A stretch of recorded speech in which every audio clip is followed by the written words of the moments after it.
don't have a job to find.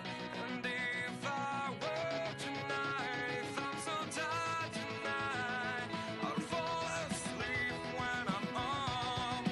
When I'm home.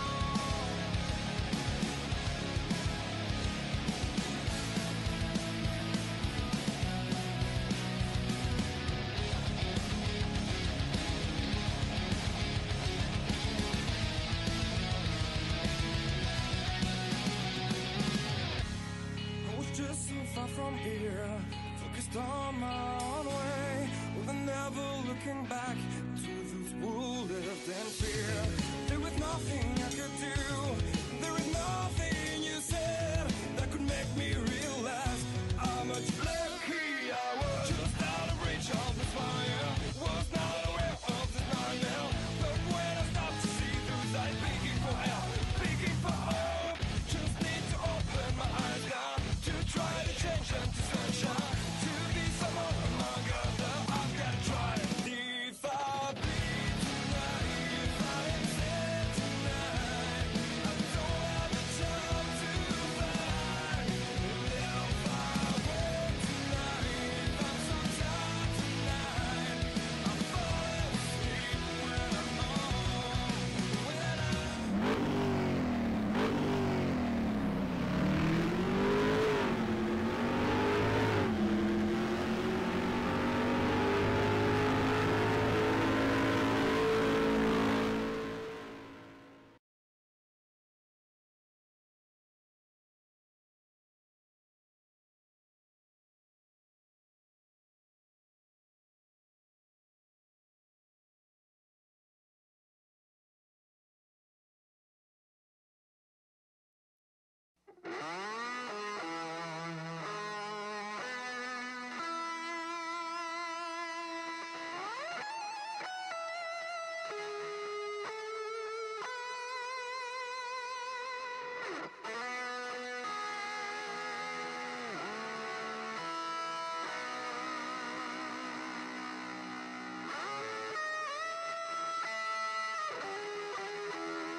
Alright, race fans, welcome live tonight here at Las Vegas Speedway. Sim500 Monday Night Money Series, presented by Transervice Logistics here, brought to you in the Cup Series tonight. Well, we're at Las Vegas, that's right. What happens in Vegas? Well, it stays in Vegas. And tonight, it's going to definitely stay here on this track too at Las Vegas as these guys in the Cup machines roar around this track. We got a huge field, 40 machines out here. It's going to take the grid. And we got obviously all the stars of the Sim500, but a few new faces out here tonight that are going to be representing and it's going to be a an awesome thing out here. And when I say a few new guys, I mean a few of actually a couple of NASCAR guys out here. Y'all have seen them on the Joe Gibbs Racing series that they had here. Sim500 did on the off season. Parker Klingerman and Scott. Let me see if I find his name right fast. It's Scott Stencil. My bad. A couple guys in the truck series and whatnot there. So stay tuned. We got about 4 minutes here qualifying, and as always, I'm Joe White up here in the booth, and I'm always accompanied by Harrison. I think Harrison's back. Harrison, you back yet? Oh yeah, back and ready to go. Watching these guys qualify. All right, good deal. Yeah, just didn't. I know you stepped away for just a few, but we're here at Las Vegas, man, and we got about 4 minutes to go here in qualifying. I know they'll go through their real quick. They'll go through drivers meeting and whatnot. But I tell you, what are we going to see here with 40 of these machines out here tonight? One thing I'm noticing instantly is that the times are extremely competitive. And so I'm really interested to see how this race goes. A lot of really, really fast drivers going to have to come from the middle of the pack on back. And the other thing I really have in mind is this is a track that loves some multi-groove racing. You have a lot of options here. They're qualifying low in 3 and 4, a little bit more variety in 1 and 2. But during the race, that groove in 3 and 4 opens up, and 1 and 2 opens up even more. So I'm really excited to see how it changes throughout the night. Yeah, absolutely. I'm with you on that one. I think it'll be very interesting to see what these guys, man, will do out here.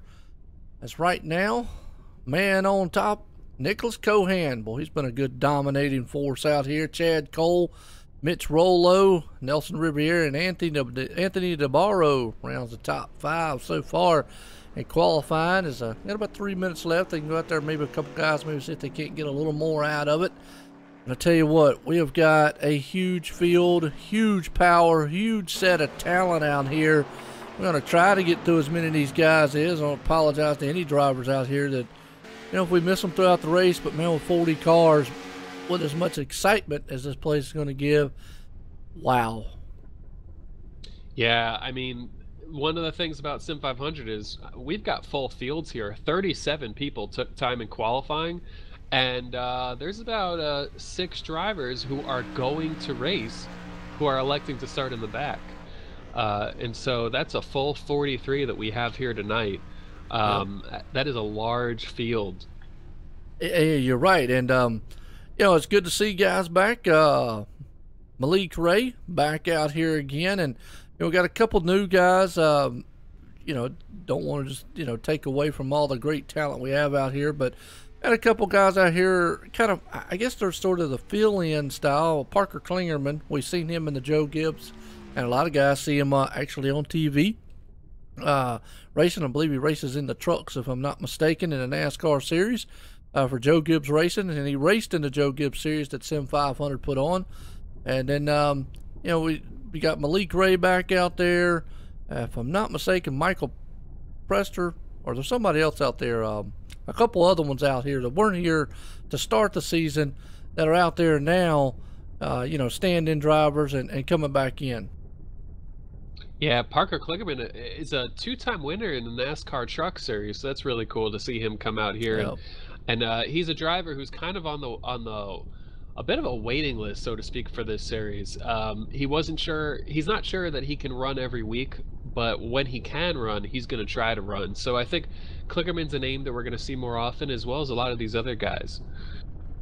And you're right there. And AK Hill, appreciate it as always. As I see that he did the sponsor out there, so I appreciate you being a sponsor out there for the OSRN. Man, it's awesome. Appreciate everybody tuning in out there tonight as we're getting set to go green flag racing here, live from Las Vegas Speedway.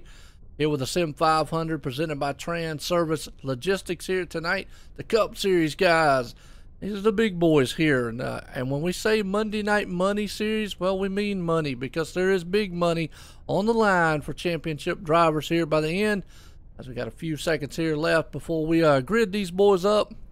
What you think we're about to see as these guys take the starting grid here at the opening part of the race, Harrison? Yeah, and right here is when tensions are a bit high. You're ready to go. For guys starting in the back, they have a whole lot of cars in front of them, and they're kind of plotting out the game plan. They're thinking to themselves, is this a situation where a wreck can break out as the positions jumble early on? What do I have to do here? Do I need to play any strategy roles? A lot of times as a driver, I know, especially for myself, it's kind of an anxious moment. The early laps are the hardest laps of the race, I feel like. Even if you end up finding yourself battling for a win, your instincts are kicking in by then. At the start, that waiting is just tense. Yeah, absolutely. Well, I'll tell you what, let's get these guys gridded up here, because tonight we're starting this thing off live. Nicholas Cohan putting it on pole here tonight for the Sim500 Monday Night Money Series presented by Transervice. Chad Cole sitting in second. Third place man Mitch Rollo. Fourth place Nelson Riviera. Starting in fifth, Anthony DeBarro. Rick McBride's there in the sixth place spot. Seventh place Steve Goschalk. And eighth place got Greg Evans. Ninth place man Jose Gonzalez. Call him Speedy Gonzalez out there. And round out the top 10 Thomas George. As we look through this huge massive field, and to make note there, Parker Klingerman, he's going to start in 11th, EJ O'Rourke 12th. But so we look through the rest of this field here. Wow, Harrison, it is a star-studded, skill-based, and a lot of talent out here. Yeah, I mean, think about this. Bobby Terrell almost won himself a championship last season. He's starting 18th, and I don't think he's going to stay 18th, but he has to come from 18th. And you can come through this field here tonight. Tire wear will be an issue. I mean, when we start, obviously the beginning of this race, as we're still looking through this field, I mean, folks, we've got a full field of 43 drivers out here tonight. Look through some of these names on the starting grid. We got, Doug Roth, Joey Katina back there. And I got to give hats off to Joey Katina and company for putting on a phenomenal league here at the Sim500. And what they've accomplished here in a short amount of time, and the things that they've got wrapped up with, and just everything that's been done. But some of the names we're familiar with back here in the MAC: Mike Kelly, Malik Ray, back in 37th and 38th. Scott Simley back in 40th.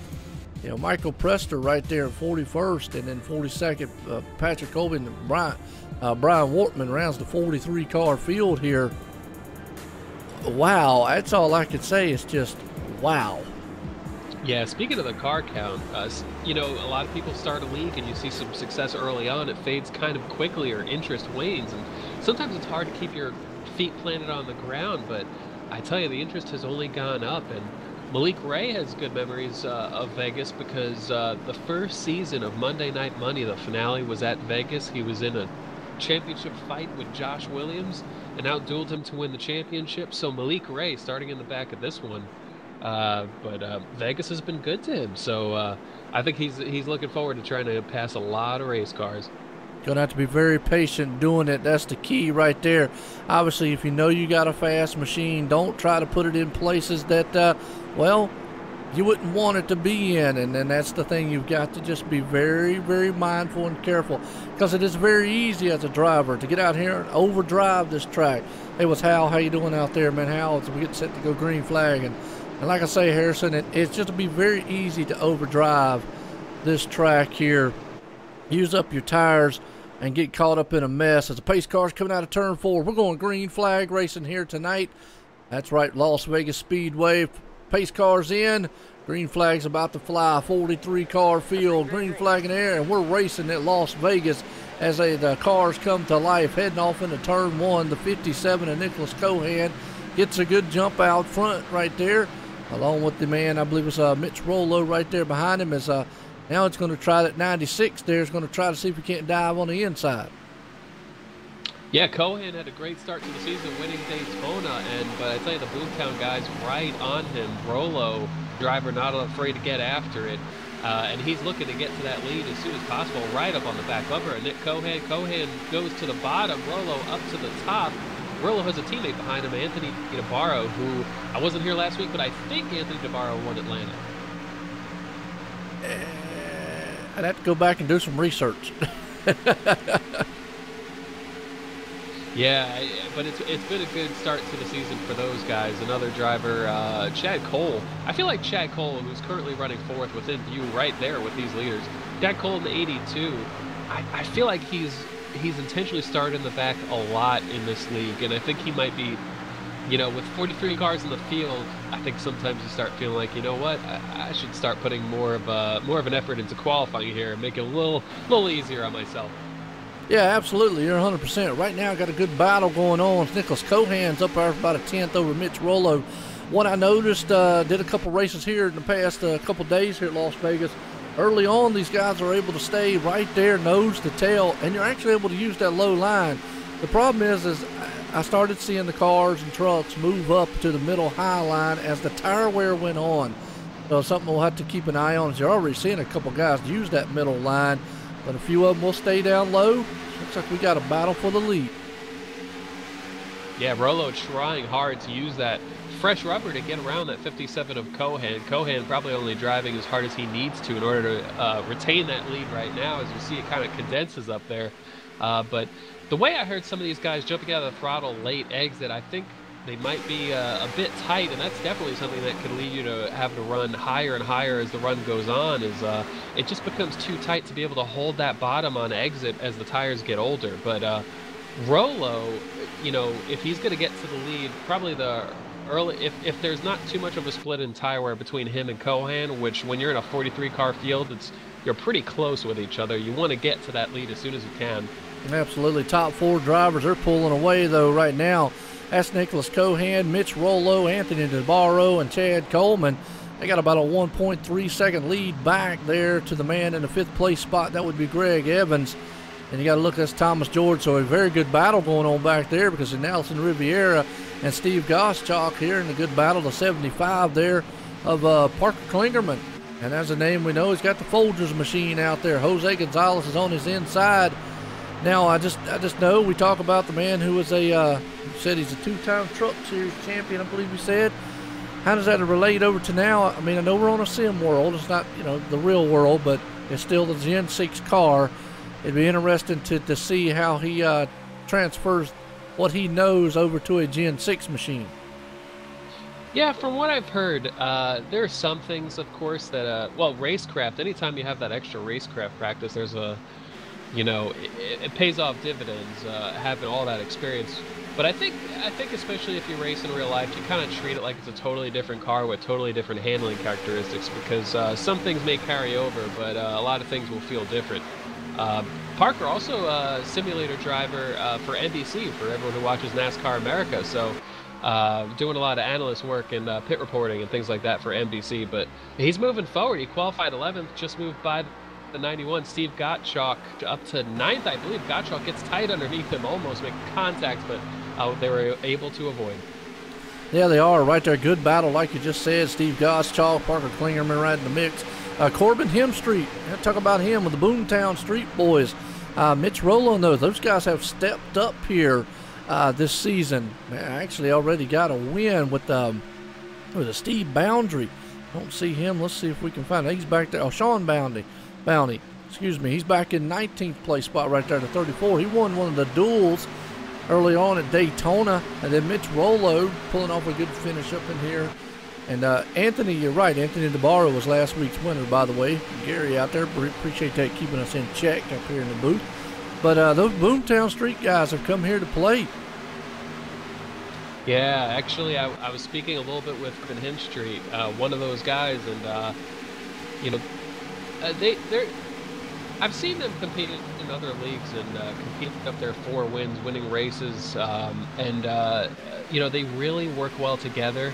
A lot of times you see teams on iRacing with kind of a rotating door of team members, but the Boomtown guys, I just combined Hemstreet and Boomtown, but the Boomtown guys have been together for a while, and I think that's a really great sign. It shows that you know, you're not just going in there with a team goal just being teammates. They're competitive race car drivers who know what they're doing, who are friendly about it. So that's a good sign for them, as we have a caution on the racetrack. Yes, we do. Big one in the back here, too. Let's go back on the replay and see what happened.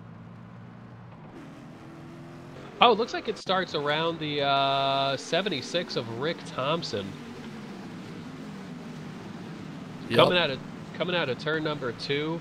It's kind of a misjudgment of space there. He thought the 10 car Chris Cabot. He thought the 10 car would be a little bit closer to the wall, but contact was made late exit of turn 2, and dare I say it, a little bit of net code there. There was space visibly, but you know, you kind of have to brace for a little bit of net code here when you get kind of close to other drivers. But a shame, a lot of guys behind them getting involved. I saw Bobby Wetzel was one of the cars getting a lot of damage. Doug Roth in the 43 had a good run at Daytona. He got a lot of damage. And as Bobby Wetzel was against the inside wall, a couple other cars got in there some damage. Yeah, just watching kind of multiple angles here on the incident right here. Watching Patrick Colby, unfortunately back there in the back, getting involved in it, and I mean, he sees it in front. He tries to slow up the best he can. Looks like just nowhere to go, and just actually he did miss it. My bad. He was able to get stopped right in time, so good job by him. I looked at the other machine in front of him there that actually went and got slammed. So Patrick Colby able to get slowed up in time, but that just goes to show you how fast things happen here at Las Vegas. Yeah, it's why qualifying really matters. Is it's a whole lot safer usually to be a little bit ahead of the traffic, because I tell you, it's like driving in New York City with a bunch of crazed taxi drivers all around you. You know, they're gonna put some risks out there. Absolutely. Well, race off pit road, won by that 96 machine there, Mitch Rollo. Nicholas Cohan's coming in second. So Mitch had a very good pit stop.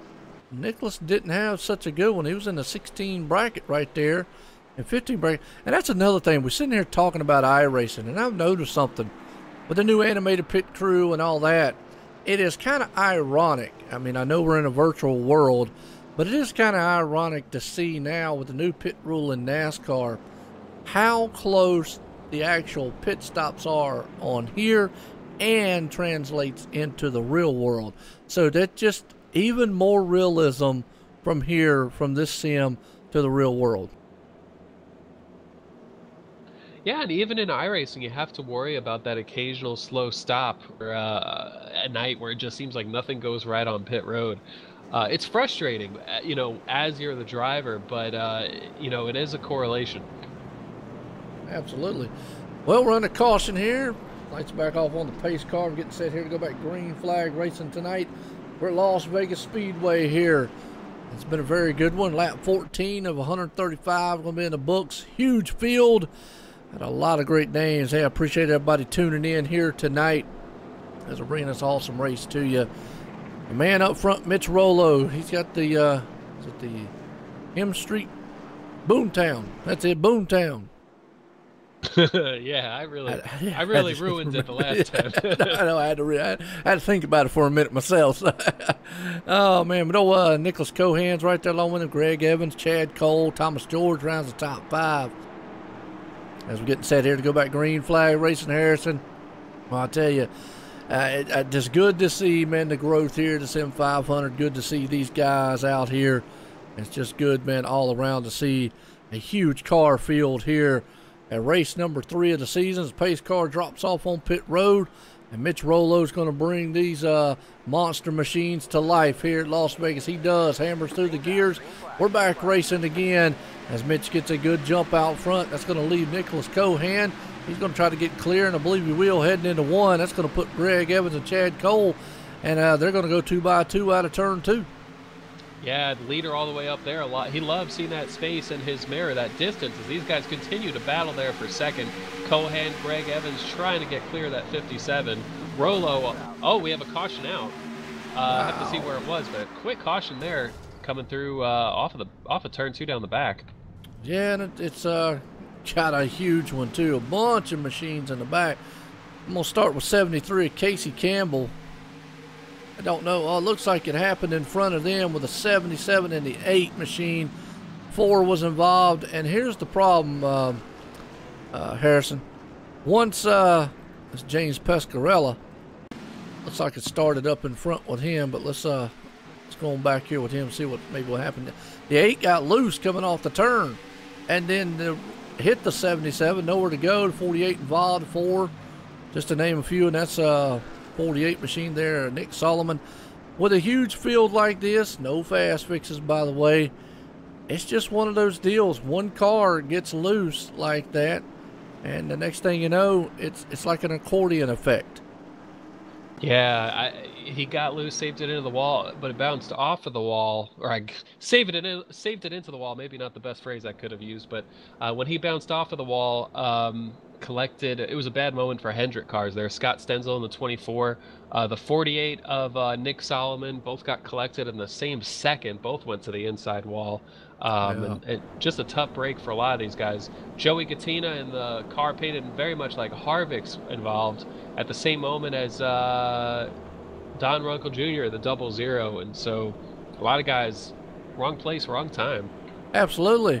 We're watching a couple guys coming to pit road here. And most notably, Scott Stenzel. Unfortunately, right there, it looks like he got a little damage involved in that one. He's on pit road maybe to take some optional repairs, see if we can't knock some fenders out on it. Not the night he would actually look at, James Pascarella.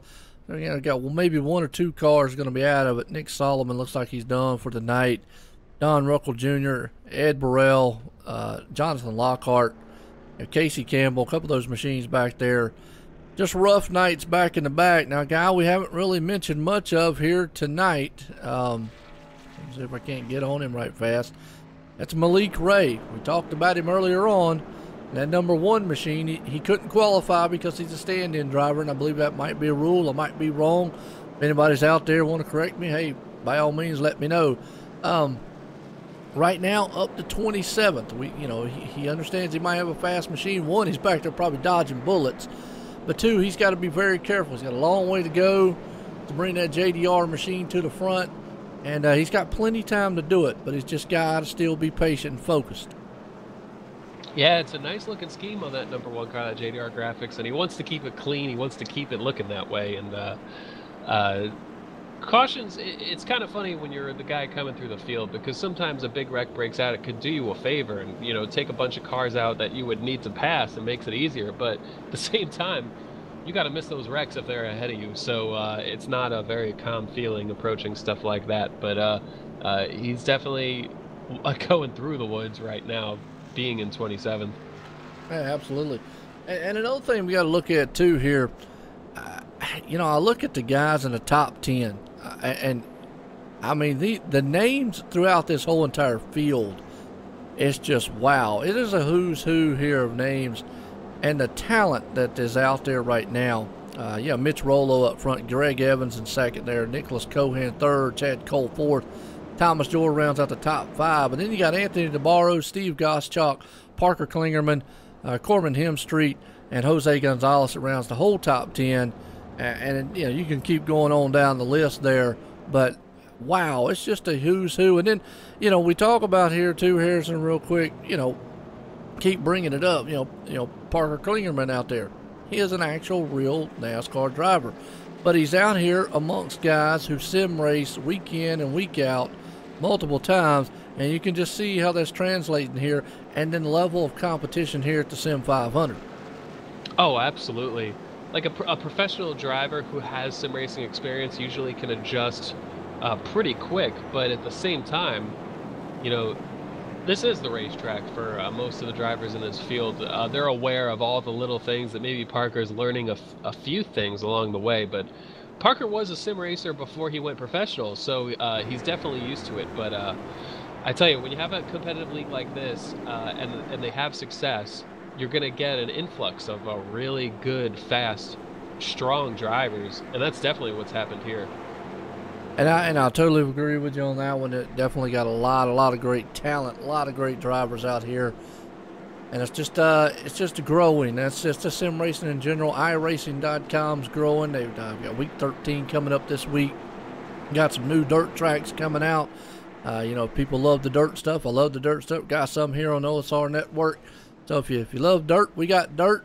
So we'll throw that in your face. We got asphalt here. Love the NASCAR side of things. And tonight we've got these guys here, the Sim500, presented by Transervice Logistics. Pace cars in turn 4. We're about to go green flag racing. And here's Mitch Rollo with the Boomtown boys up front. And he's booming right through the gears as we set green flags out. He gets a good jump along with Greg Evans up front there too. And Chad Cole, they're going to go door to door into turn 1. Yeah, this time the car that restarted second able to keep it in second there as they enter turn one. Nick Cohan now fighting Chad Cole for third. Cole gets a really good run on the outside though, but he gets kind of tight on eggs, has to back out of the gas a little bit. Brings the 5 of Anthony DeBarro right up to his back bumper. Gives a little bit of room for Nick Cohan to have something, but that high side looks pretty strong at holding off the cars on the bottom. Yeah, and I saw that, like I say, throughout the past races here. The high side comes into play, and you'll see it as the tire wears move on. If we get a long green flag run, you can use that low line, but looks like everybody's trying to use the middle lane right now as that high line. Now look at Chad Cole. He's got that Transervice machine title sponsor here at Sim500. They're rolling. He's on the back deck lid of Greg Evans, going to take it high, but here comes the 5 of Anthony DeBarro, last week's winner. He's going to try to see if he can bring that silver bullet to the front. Yeah, and last week, while Atlanta's a bit different with you know, how bumpy it is and how old the pavement is, it's still a 1.5 mile speedway. You drive it differently than you do Vegas. I mean, that line that Anthony DeBarro just ran, not something that's utilized too much in Atlanta, but it is sometimes. But just a totally different feel despite being a speedway with a similar speed. But DeBarro, you know, as Chad Cole's being held up a little bit by Greg Evans, that just brings the 5 car closer and closer, and DeBarro looking to get that nose above the 82 of Chad Cole. Yeah, absolutely. Got battles just all over the place, all throughout this field, up front, middle, and the backside here. Thomas George in the 7th place spot right there. He's got Jose Gonzalez on his back tailgate. Parker Klingerman right there in front of them. Nicholas Cohan right there. And as we were talking about it, Chad Cole's looking on the inside there, Greg Evans. But that's also bringing Anthony DeBarro up high, and he's just going to leave that door wide open for him. Yeah, and while the Highline is being a pretty good choice to defend your position, it also brings people closer to you as you see these guys, a lot more congestion going on here, multiple grooves. Cole trying to work the bottom, DeBarro up top. Nick Cohan's probably going to look to get that nose above the 82 of Cole, but Cole had enough room, was able to squeeze right up there.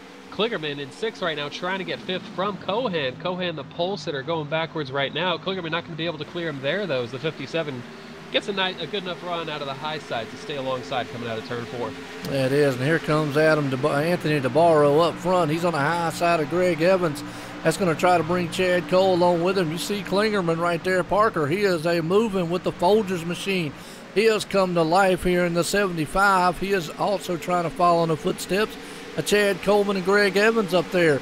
But our pole sitter tonight, Nicholas Cohan, maybe not the set of tires, maybe something he's trying here early on to see if he can just later on run down, or if he needs to go for a long green flag and taking it easy. But he is falling off the pace just a little bit. Yeah, and it's so easy to do here. You know, you get caught in a line that loses a position, there's usually someone right behind you to try to take advantage of that, and then there's somebody right behind him to try to take advantage of that. Klingerman currently in 5th, looking high on that 3 car of Greg Evans as Chad Cole keeps trying to work on the 3 to clear him. Klingerman looking to do the same. Probably going to get alongside him here on the front stretch. Yeah, ooh, boy, almost shut the door there on Klingerman. The number 3 of Greg Evans did, because he looked to the outside, just how close these machines are, and just running their nose to tail. Now, the man who's loving all this, he got a 1.2 second lead out front. That's Mitch Rollo. He is definitely checking out up front here and is having himself a field day. Anthony DeBarro, though, I'm going to see if he can actually run him down. You know, last week's winner, and he's definitely got a fast number 5 silver bullet machine tonight. Yeah, and that time through 3 and 4, notice that DeBarro's running a much higher line than everybody else in the top 5. Both the top 2, both of those Boomtown guys running really high in 1 and 2. They arc it down a little bit for turn 2 to give themselves some room for the exit. But DeBarro, you don't see too many people just run high in 3 and 4 during solo laps, but that's exactly what DeBarro is doing. The lowest he gets in that corner is kind of the first seam that you see, which is almost 3 full car widths up the track. And so that may be, I think it might be a product of him trying to save the right front tire here. Yeah. Well, so we look back here, Jonathan Cadell up to 11th place spot right now, having a good run. He started 16th, and he's up to 11th. Man behind him, Brody Hayes right there. Just kind of looking at a lot of these drivers as Brody Hayes looking on the inside of that Jonathan. Looks like he's going to take that spot. You also got the 20. We haven't really talked to him. Chad Coleman There's another name just trying to make his way up through the field the best he can. Corbin Hemstreet, excuse me, and then Bobby Terrell. I mean, it's so amazing to watch here, Harrison. A lot of the names that we see up front not having the night that they need. And then I'm going to go ahead and get this name right while I'm here. Nick Timms. Because me and him was joking the other day about Dave Moody, MRN guy, would definitely get his name right because I always call him Nick Famous. But it's Nick Timms, and he's back there in the 17th spot. Yeah, and he's lost a couple of spots from what he qualified at. A few of these guys kind of staying exactly where they qualified, like Chad Coleman, Corbin M Street, about exactly where they qualified. Brody Hayes, you mentioned not long ago, actually qualified 22nd, so that's a net gain of 10 positions there from Brody Hayes up to 12th. So a good run so far for him. It is, and just, you know, a lot of the names that we're used to here, you know, like Rick McBride back here in the back. He's back there in the 19th spot. So let's go a little further back here because it looks like a lot of guys are, you know, single file back here. Timothy Johnston back there. Stefan Marinac back here. You know, we got Malik Ray. He's trying to do what he can to bring it to the front, but just, I don't know if it's just a product of this car, the track, or what, but it just seems like they're just not making the ground up that they need to make up here. Yeah, sometimes Vegas, it's really hard to pass, as you were saying before, with the high side being so prominent. I'm noticing a lot of the caution breaks out actually toward the front of the field. A number of guys get involved. I didn't see how it happened, but Parker Kligerman's one of them. That's the first car number I'm able to see. Nick Cohan goes through the grass to avoid. Didn't see what happened here. Oh, it started right in 5th. Kligerman got turned around by the 3 of Greg Evans, and then, it just opened the gates. Yeah, let's go back here and see. You can see the battle here. They're coming out of turn 4. The 3 and I hate to say this word, net code, but and then it was kind of from there up front. It was one of those accordion effects again. Nowhere to go. Everybody just getting hit. Now Parker doesn't look like he's got a lot of damage on that machine. Didn't hit anything. A lot of those guys didn't look like they got a lot of damage on that. So hate to see it, but now that might be an adjustment there for Parker to know. Again, he's obviously a sim racer, like you said. He knows the trials and errors of sim racing. Whereas in real racing, you can get up there, bump and grind a lot of times. Sometimes here, the hit detection isn't always exact, and you know it's what we call net code. But I don't really like throwing around that word a lot, but it happens here in sim racing, and that's one of them things we have to deal with. Yeah, definitely. And I guess what happened there was Kligerman had just made a move to get around the 3 of Greg Evans, and obviously when you enter the corner really low on someone, you're not able to carry that speed because he didn't come in with that arc. And Greg Evans tried to go for a crossover, but we didn't really get to the corner exit there, and Kligerman was turned around pretty early in that corner once we were, you know, close to the center. But Kligerman got a little bit of a hit in the door or near the left rear tire, so I'm curious about if it's going to affect his handling at all. He might be barely yawed out or crab walking slightly, like to maybe 5 degrees worth. But you know, shame for a lot of these guys. But yeah, mostly people were able to avoid a lot of damage. It is, and again, you know, reaction time up here up front. You know, these guys, man, are just so fun. They're right on top of each other. Braking points, you know, I call these tracks, you know, skill-based tracks. I mean, it's 1.5 mile set here to Las Vegas, but you know, these are more skill-based. Everybody has, you know, braking points, you know, throttle position or anything like that different than everybody else. So, you know, like you just said, those guys were on top of each other. Could have been a case, you know, Parker, you know, let off the gas a little bit. Evans went into the turn a little harder. They just met in the middle, so to speak, and then, you know, went from there. But, you know, nothing that we'd say would be on an intentional or anything like that. You know, we don't want to say all that stuff, but it is what it is. It's just one of those racing deals. These guys are racing hard. I mean, they're already on the edge up here, and it looks like the 96 made it out on pit road. And the number 5 machine there, that would actually be Anthony DeBarro, who's got a bad fast machine. Chad Cole up front. So right now, hey, caution's out. Wouldn't expect it to be up front. Yeah, absolutely. And Rolo, probably not thrilled to see that caution because he had about a second and a half lead where he was able to run only as hard as he needed to. DeBarro qualified fifth or so, if I recall, and gained a few spots to get him up here in that contention for the lead. Curious about what he has in the long run, especially because he was approaching 3 and 4, especially much different from the cars around him. But a lot of those guys, both Rolo and DeBarro, running really high in 1 and 2 to begin with, and so you know that they have their tires in mind. They know that there were only 4 cautions last week at Atlanta. And right now we already have 2 or 3, and I think they kind of know that a really long run is coming. And that's true, and I think that's, we was talking about Nicholas Cohan earlier on. He was falling off the pace just a little bit. Maybe like what you just said, maybe he is anticipating that, longer green flag run.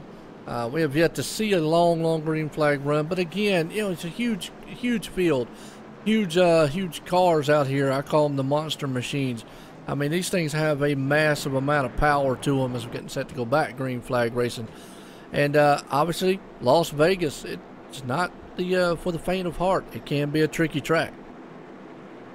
Oh, yeah, absolutely. Really easy to misjudge corner exit here, especially in turn number 2 and get into the wall. Both ends of the track have to be driven differently. A lot of times the corners might not look that different from a TV angle, but then when you're behind the wheel, you realize just how different even similar corners need to be approached. Absolutely. Well, Mitch Rolo's going to lead these guys over to turn number 4 here, lead them to the start-finish line, along with Anthony DeBarro, Chad Cole up front, Nicholas Cohan, Steve Goschalk making a move, E.J. O'Rourke, haven't really mentioned him. Look at that, Jonathan Cadell up to 7th. That's pace cars out of 4. Going to duck off on pit road, and it does. Here we go. We're back green flag racing at Las Vegas, Sim500 style, presented by Transervice Logistics. And Mitch Rolo here rolling as he gets out front there, along with Anthony DeBarro, as those two machines take off from the field. And behind them, it is a cluster as they almost look to take it 2 and 3 wide. Yeah, all these guys, Chad Cole all over the apron in the 82 car. He does a little wiggle as he regains control of that machine. Able to avoid incident there. That could have been a rough one. Nick Cohan in the 57 above him. He does have some damage from the most recent incident. Right now he's trying to figure out exactly how much that's going to affect his race cars. I saw a little bit of weird warp going on there. It seems to have fixed itself. But Nick Cohan right now side by side with Chad Cole, and that's something that you worry about when you get some damage in an incident. How much will this affect me? Will I get the open track to really see what I have? As for right now, he's just in the middle of a battle, so it's kind of hard to know exactly what he's got. Absolutely, 2 by 2 all the way back here. Chad Cole, E.J. O'Rourke, Steve Goschalk, they're trying to sort this out. As you also got Brody Hayes back there in the mix, along with Jonathan Cadell. Chad Coleman, we just spoke about him. He is able to slip up there in the top 10. Corbin Hemstreet along with him there. So a bunch of newcomers in the top 10. As the battle right here has got to be between the 3rd and the 4th place. As you see Chad Cole down on the inside, that 41 machine up high. V.J. O'Rourke, he's rumbling to the front as he's looking to go into turn 3 and try to maybe get around that 57 of Nicholas Cohan. Yeah, EJ had a pretty decent qualifying effort here. 12th out of 43, not bad at all. And he's made some gains, and right now under attack somewhat by the 82 of Cole. Cole's been in the top 5 the entire race. His first chance to really see that 41 of EJ. And, we just had that one incident. It gave EJ some track position. Now he's in the top 5, and he's showing what kind of speed that 41 car has. You're right. Look at that. The 82 looking on the inside. Chad Cole right there trying to take that 4th place spot along with EJ as he's going to go door to door with him out of turn 4 to complete lap 40 and put us at lap 41 and 135 here in the books tonight. So those two right there will stay locked together side by side in turn 1 and 2. And down the back stretch, looks like maybe Chad Cole might get a run, but this is what I was talking about, that high line earlier on. It's definitely the place to be. Here comes Steve Goschalk in the mix. Yeah, Gottschalk had a rough go at Daytona, a little bit of a better run at Atlanta, and right now just looking for that good result to give himself some momentum. Gottschalk a champion on Friday nights here in the Sim500 League, and so far so good. Running 6th, he qualified 7th, so got some speed in that Nerf machine tonight. Yes, he does, and he's able to bring it to the front here so far. He's up to 6th place already along with Brody Hayes. Now they're all single file on the freight train. And as soon as I say that, here comes Chad Cole back on the inside. So it seems like they'll stay single file for a few, and then somebody will get a run on someone. And if we go back here to Corbin Hemstreet, he's on back there. You got to go back to Stefan. I hope I said that front name right there. If I didn't, I apologize. But he's back in the 12th place there as he's looking on the high side, trying to hang on to 13th and 12th. Yeah, and as this line just condenses more and more, it becomes kind of a risk management thing, especially when it's hard to pass. You want to get around the guy in front of you, and you think you have a faster car, then you find yourself making the move, not able to complete the pass, and that brings the guy behind you on the outside of you. And you know, it's one of those things, you go for a pass and you think you might be able to gain that position, end up losing 5 or more positions. Gottschalk trying his hand at the bottom, working underneath the 82 Chad Cole, able to clear him, but not quite able to get in line behind the 41 of O'Rourke. And you see Cole have a huge run down the backstretch. Brody Hayes now looking to get to 6th. That 37 machine right up on the back of Steve Gottschalk, working a slightly higher line. Yeah, you're right there. Sorry about that, but we got battles all over the place, man, up front, middle, and all. But now I just noticed something. Don't know if you're noticing or not. We're looking at it right quick. Look who's up on 13th place. Malik Ray, slowly but surely, and we talked about it on the pre-race here, was he's going to have to be patient. He has been patient. He's missed some of the wrecks in the back there, but he has come from 38th spot up to 13th right now. And something I've definitely noticed about Malik Ray, he's someone who always likes to start in the back, it seems like, but he's a driver. There are some guys who start in the back, they try to pass as many cars as they can as quick as they can. Malik Ray is kind of like a craftsman. He just knows, you know what, you can't win early. I'd rather be careful and know exactly. He paces himself as we have a caution on the racetrack again. Oh, I know Nelson Riviera is involved in it. 22 machine there. Looks like oh,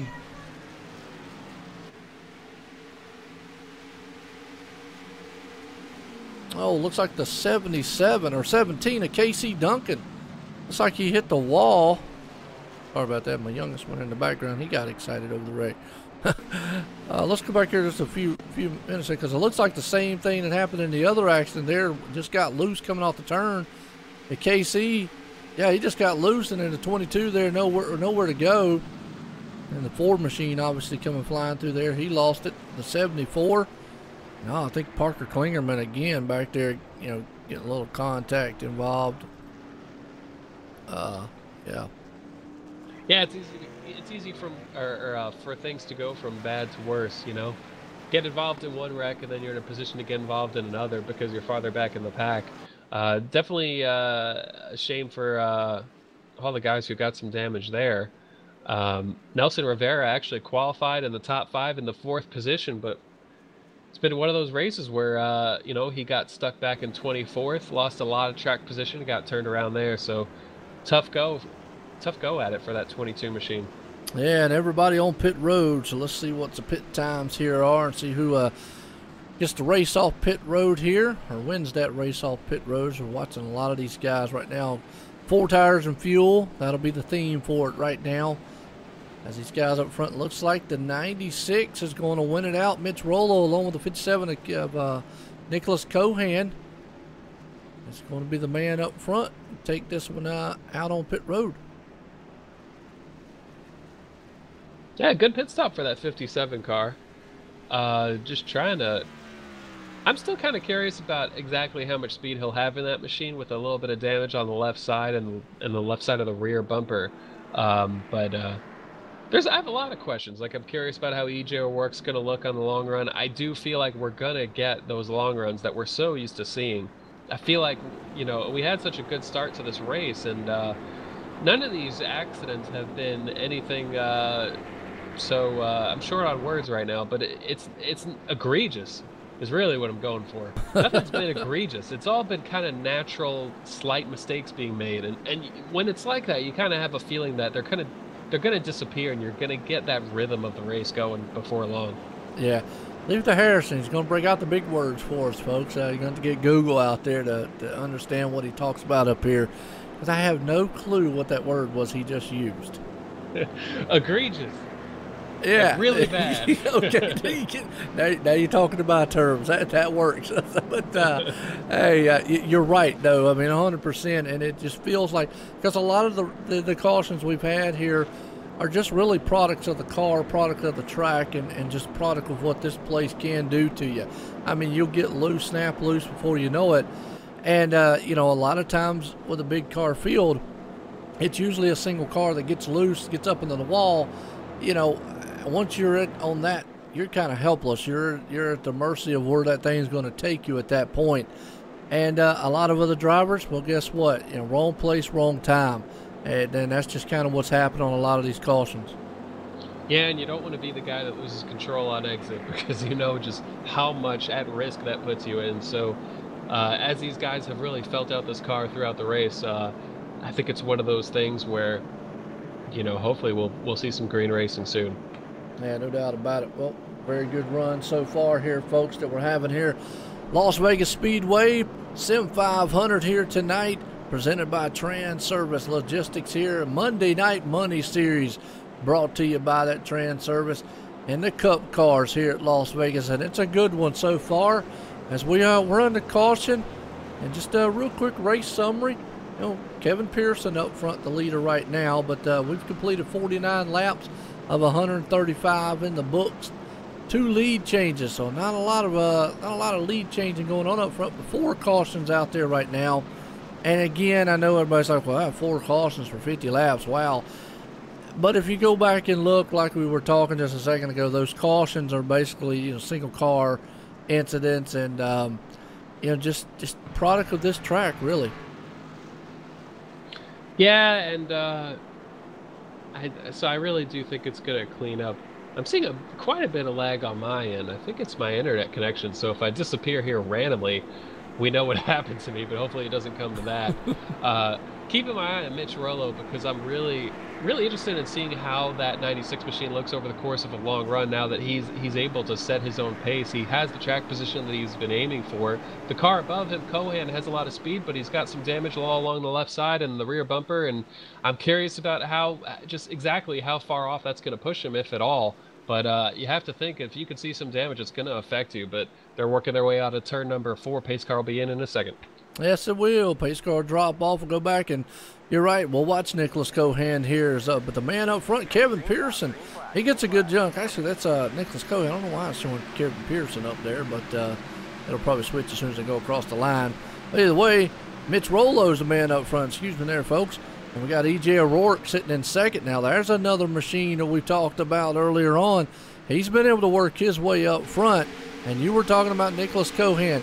Where that damage might hurt him, could hurt him pretty much in the corners where he's going to need that downforce on the rear wing. But it could also hurt him on the straightaway. So technically, it could hurt him pretty much anywhere. But we'll have to see how much it does here affect him as the run goes on.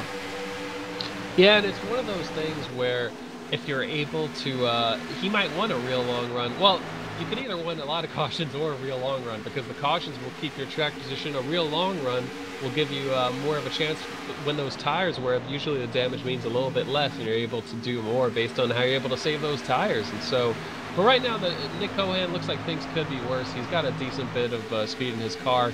He might be down on a little bit of straightaway speed as I compare him to the 82 of Chad Cole. In fact, I'm pretty sure of it. Anthony Navarro's really creeping up to his back bumper now. But it looks like, you know, things could be worse for that 57 machine. But right now, the 5 of DeBarro, a little bit of contact I saw there coming out of turn 3 or turn 2. That could have been worse right there. But DeBarro just looking for a way around him, working a higher line on the racetrack. Yeah, absolutely. I don't know why it's still showing Kevin Pearson as the leader. But maybe that thing will update here in a minute. But either way, our leader is actually Mitch Rollo, unless you can tell me I'm looking at it differently. Oh, yeah, it's definitely Mitch Rollo out front. Yeah, that's what I thought. Okay. All right, Kevin Pearson's coming into pits now, so. Oh, Maybe I they'll said, you update. know what? It was probably a scoring error with the Lucky Dog or something. I wasn't paying Yeah. attention to how they were sorting that. That's got to be what it was. Yeah, that's going to be there. It went as soon as he crossed the line. Yep, you're right. So now it's showing Mitch Rollo. And I was just wondering, that's why I kind of figured it had to eventually to change up. But battle for second spot right now. Chad Cole's on the inside of E.J. O'Rourke. He is rumbling with that 82 Transervice machine. And Anthony Navarro back there trying to strike himself. So the top four guys a little bit spread out. But, hey, don't blink, folks. Sixth place man, that number one machine is trying to be number one. Malik Ray, he is up to 6 and battling with Nicholas Coham and Steve Gottschalk. Yeah, I mean, that's a big climb forward. To start 38th, and you kind of breathe a sigh of relief now that he's well within the top 10. You know, it's a whole lot safer up here. There's more room to work with, and there's a whole lot less to be afraid of. But that JDR machine looking pretty strong on the back of that 57 of Cohan, and I think unfortunately for Cohan, he's really starting to experience the extent of the damage is going to affect him, and he certainly does not have the strength that we saw from him earlier. Well, no, we don't. And Brody Hayes looking pretty good. Jonathan Goodell right there in 9th. Corbin Hemstreet sitting around the top 10. As Stefan Marinak right there along with him. But you're right, as far as Malik Ray goes, folks, started 38th position tonight. Up to already 6 and looking for more as he's on the inside of Nicholas Cohan right there as they come out of turn 4. They're going to side by side, but he has been very patient. And obviously, if he stays there, doesn't get in trouble or wreck or anything like that, if he stays at the end of this one, he definitely as of right now is our hard charger and will win the hard charger award to come from the front all the way to where he's at right now. Yeah, and he's able to get around Nick Cohan into the top 5. Cohan kind of looks to cross him over, but Malik Ray able to close up that gap into position number 5. And, you know, a lot of these guys in the top 5, or really all of them, they haven't seen Malik Ray all race, and they're not exactly sure what he's got, but I think they're about to learn. Oh, yeah, and you've seen him. Hey, we've called him in the Winter Series back here on the Monday night.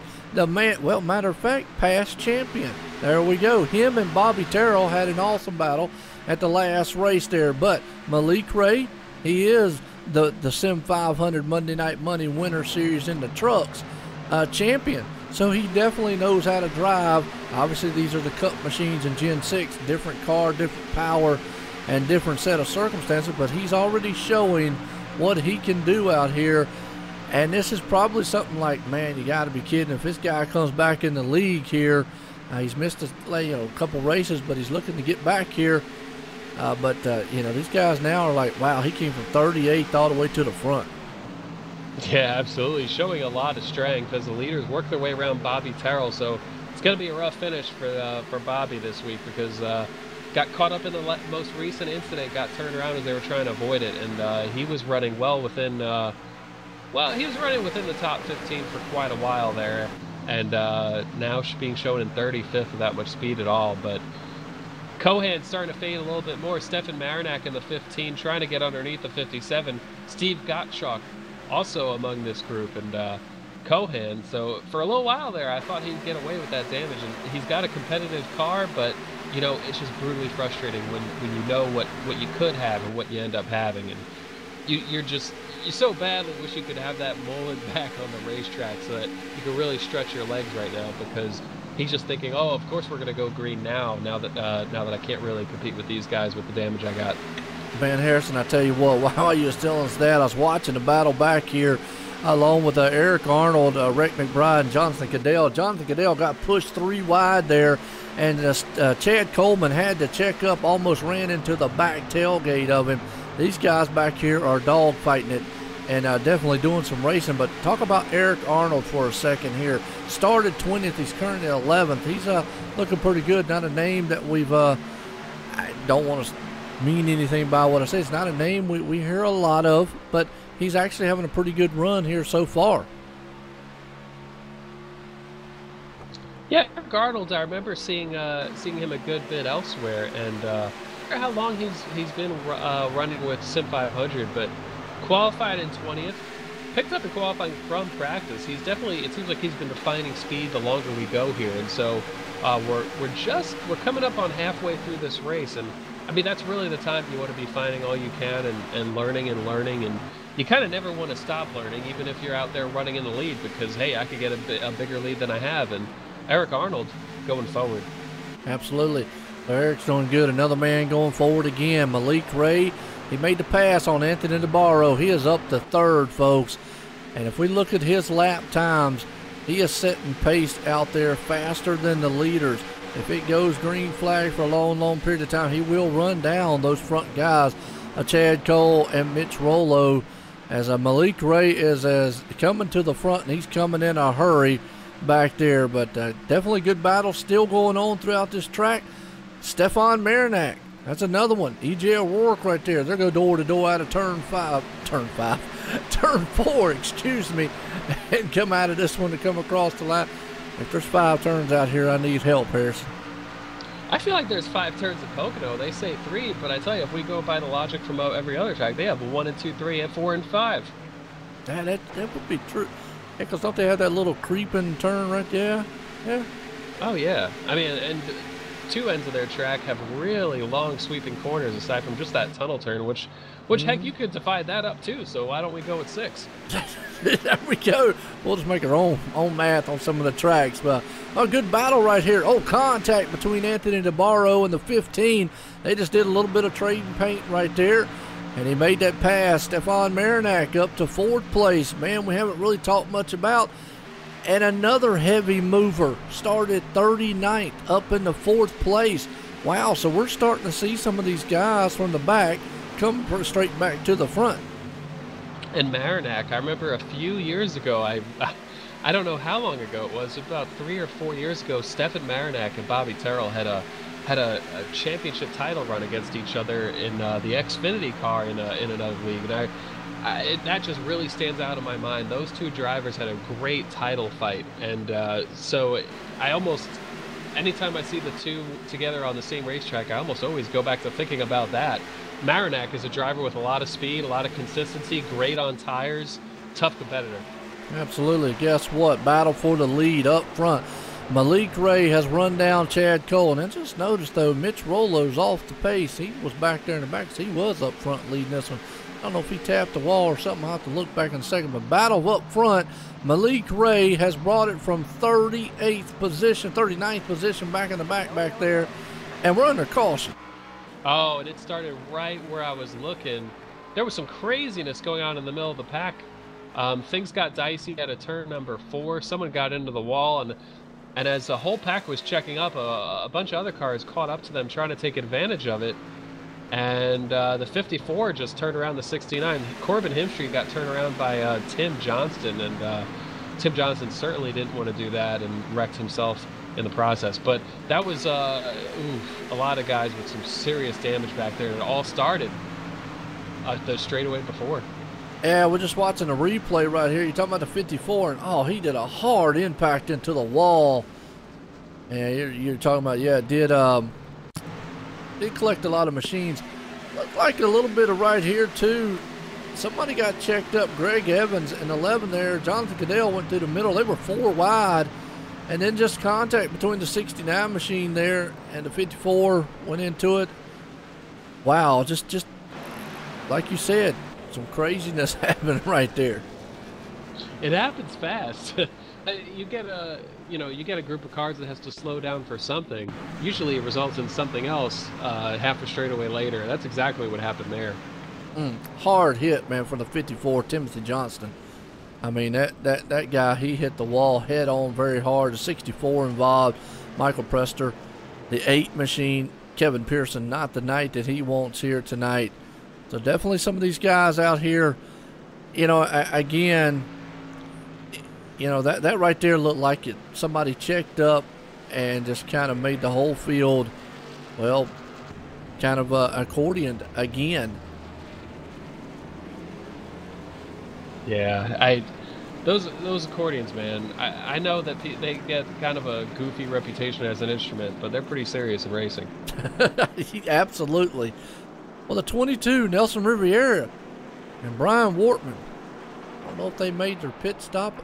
I know the 89 did, but showing them up front. I got a feeling the 22 Now he's off. He's on a different stint. Those two have been out there for 23 and 22 laps.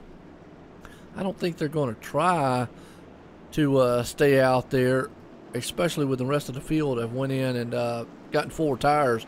But it does put Malik Ray right there in 3rd place as of right now. So let's see what that 22 and the 89 does. I got a feeling they're going to come on down on pit road and get 4 tires and fuel.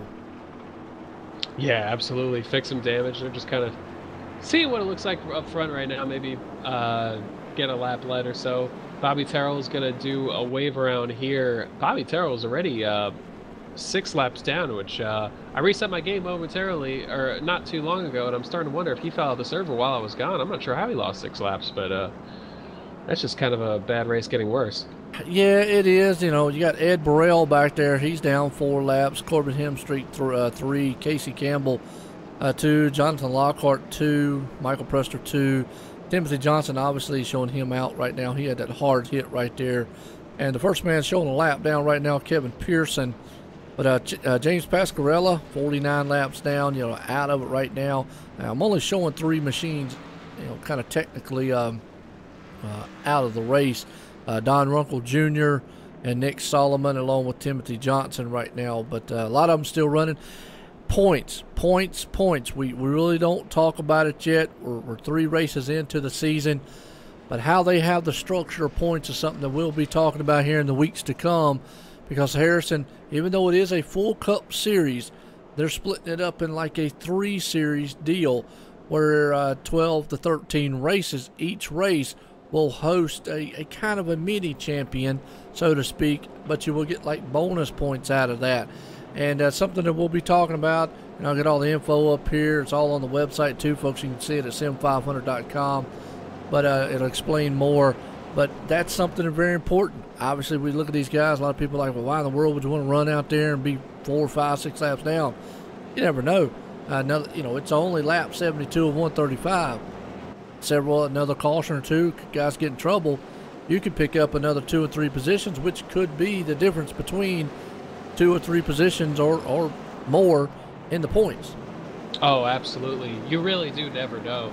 All too many times we've seen guys with absolutely destroyed cars. You get a string of cautions here, then maybe avoid a wreck at the end. I mean, you could finish top 10 with a car that's 25th fastest just by playing your cards right. So these guys, if they're able to have a car that's just in range of getting to that checkered flag, they're going to try, because, you know, at the format that you just mentioned, it really puts the importance on getting every position that you can get every single week.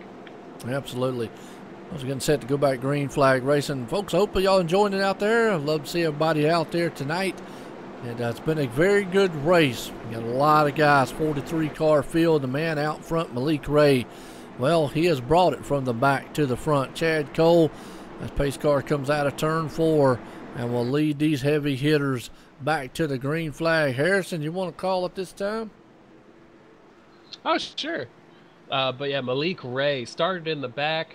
Up here, bringing them down slightly slow, just a couple miles an hour, and he's waiting to get on the gas, and he does. Gets away from Chad Cole on the start. That JDR graphics machine gets to the start, gets to the finish line first. First green flag lap led of the race, I believe, for that one car, as he tries to put some distance, as EJ O'Rourke is able to get by Chad Cole entering turn number 1. Absolutely, and the man out front, Malik Ray, he takes off like a bullet. EJ O'Rourke's right behind him. Chad Cole there in third. Here comes Anthony DeBarro with a run of his life down the back stretch into turn number 3. He looks on the inside, can't quite hold it. Stefan Marinac right there behind him as they'll go door to door, drag race to the line between Chad Cole and that man Anthony DeBarro. Yeah, DeBarro didn't want to let that momentum go to waste. He dove underneath Chad Cole with just enough room in front of the 15 of Marinac, and looks like it might pay off. DeBarro going to slide up the track in front of Cole. Cole's going to have to lift a little bit. Can't go for the crossover there. Marinac underneath Cole trying to get that position as Cole lifts a little bit early entering turn number 3. Should allow Marinac to clear him here in turn number 4. So Marinac up to 4th, DeBarro 3rd. Yeah, it is right there. Steve, he like you said, got up to 4th place. Chad Cole right there, the nose to tail. Take it on back here to Steve Goschalk. He's got his hands full there with Chad Coleman, who is on the inside. Looks like Chad's going to make that pass. As I say that, maybe not. The momentum drives the number 91 to the outside down the back stretch. Nicholas Cohan still hanging on to 9th place. Greg Evans right there in the 10th. Yeah, Coleman's had a solid day going here. Qualified 15th, just a slow progression forward. Not able to clear Steve Gottschalk that time. Got the 57 of Cohan behind him. I think Coleman knows he's got a slightly more straightaway speed on Cohan. And so he doesn't feel quite as much pressure there. Is able to move around a little bit to try to get around the cars in front of him. But Coleman looks faster than that 91 car with a big run down the backstretch. Doesn't go for the pass there though. Going to try the outside here through 3 and 4 as they come out onto the front stretch. Absolutely, good battles going on throughout the track here. And just let everybody know, Jose Gonzalez, Casey Duncan back there, along with Parker Klingerman, who was caught up in a couple wrecks later on. They're all back there in the 20th, 21st, 22nd. You got Rick Thompson back there in the 23rd. Nick Timms back in the 24th. Scott Simley, well, I call him Scott Smiley. Not doing a lot of smiling tonight. That's the race he would like. But again, this looks like these guys are just, it's a wall, and they can't just get past that wall and get to the front. It really is amazing with all this room on this racetrack. It really still is extremely hard to pass here. You really have to set them up. As Coleman just did, able to clear the 91 of Gottschalk, runs the bottom there, come through 1 and 2. That's actually Mitch Rollo in front of Coleman. Rollo led a bunch of laps for a while here. The 20 car now sets his sights on him. Absolutely, a good one so far up front. These guys are battling. E.J. O'Rourke takes it to the high side. Anthony DeBarro looks at her on his back as they come across the line right now. Yeah, O'Rourke all over, using every inch of the racetrack to try to protect that lead. Goes to the apron, goes way up against the fence there in 1 and 2, knowing that they're really utilizing that high side to keep the tires on it. I do think DeBarro's got more speed than O'Rourke right now, but EJ has the track position, and I tell you, I'm not sure which one you want more, speed or track position. But, well, you draw the line somewhere. You need some kind of speed with that track position, but I tell you, track position is valuable. Absolutely. And, John, yes, you're right, the Parker Klingerman. John Marine out there in the chat goes, the Parker. Yeah, that is. He actually has run here at the Sim500 before, along with Denny Hamlin and a couple of the other Joe Gibbs Racing, because they did a Joe Gibbs Racing off-season series here at the Sim500, which was done on the Joe Gibbs Facebook side of things. You can check it out. But definitely is a good one. You also got Scott Stencil, who has gotten caught up in a lot of incidents. He's 11 laps down back on 39th. Not the night he was wanted either. A couple of other names that we know of: Bobby Terrell, Bobby Wetzel back there, Ed Burrell, Michael Priester. You know, just to name a few of them back there in the back. Just not the nights they wanted. But again, you know, might not be your track, but we got a long season and a lot of tracks to go. Yeah, and sometimes, you know, for some of these guys who are so far off the pace, some of them might be reaching for their smartphone and put on some music and just trying to chill out and relax as they hope for some points. Yeah, there we go. Well, you know, maybe can we put on our smartphone and relax a little bit? I don't know. Maybe a little Enya will change just how quickly I would talk or something.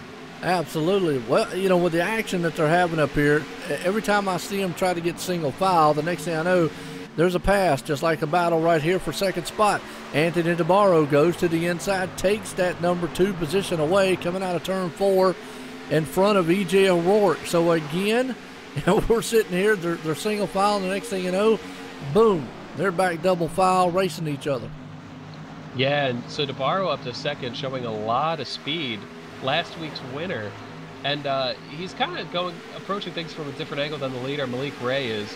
Ray ran a lot lower in 1 and 2. DeBarro way up the track. 3 and 4, similar pattern, but 3 and 4, DeBarro is running lower than he is in 1 and 2, kind of the middle there. But EJ O'Rourke still running in third, and you know, it's a strong run for EJ. He's the champion of the Wednesday series here at some point in 2017 here in Sim500. Try to convert that Wednesday success to Monday success in this Monday Night Money series in the Papa's Hardware Chevy SS. Absolutely, that's right. Tim, yeah, 2 of them in the field tonight. You know, not the night that they're wanting, but we're talking about the. You know, it's got a lot of star power out here, man. These Sim500 guys, you gotta love it. Good battling going on back here, round about the all the way from the 7th on back. These guys were double file side by side. You got Jonathan Cadell back there, Steve Gottschalk. Mitch Rollo, who was up front early on, And I'm still trying to look on his machine. Does he have damage? It looks like he might have a little bit on that right side, because he was up front dominating and all of a sudden just, you know, fell like a rock. Yeah, I'm going to back up my replay to see if I could find anything. Makes you wonder if he got into the wall at some point and it's really messed with the handling of that race car. Haven't been able to find it yet. Caution on the racetrack, actually. Caution on the track. Looking for where it is myself. Looks like Corbin Him Street is one of the cars turned around on the back straightaway. I didn't see how it began, but I believe it might have involved Him Street. Yep. It looks like a single car. He was already really tore up in that 69, and again, coming off the turn, touches the outside wall and was able to keep it up there. Bobby Terrell, good move by him there. Excuse me, yeah, Bobby Terrell right there. Good move by him to miss that. But a single car spin, just got up there a little tight, hit the wall, and then it came off, bounced right off of it. And, you know, he already had a pretty bad tore-up machine as it was. Yeah, and when you have a lot of damage, it really can mess with how the car feels, and sometimes it even if it's going slower around the racetrack, sometimes they're almost undrivable on exit when you get those tires bent in wrong ways. It can really make it hard to drive. Absolutely. Pit stops here. Guys are all on pit road right now as we're watching. I got the 89, the 57 there, the number 5 Anthony DeBarro in. We'll see what happens here. Ryan Wortman, he decides to stay out. Who's going to win the race off pit road? Malik Ray, Anthony DeBarro, Chad Cole, and Stefan Marinak. Yeah, Marinak's really been strong this race. I mean, to come from 39th into the top 5, we've mentioned it before, but you know, it's a tale of various stories here. Malik Ray started in the back. Anthony DeBarro qualified 5th. Chad Cole qualified 2nd. And then the other gentleman in the top 5, Marinak, in the back as well. Absolutely.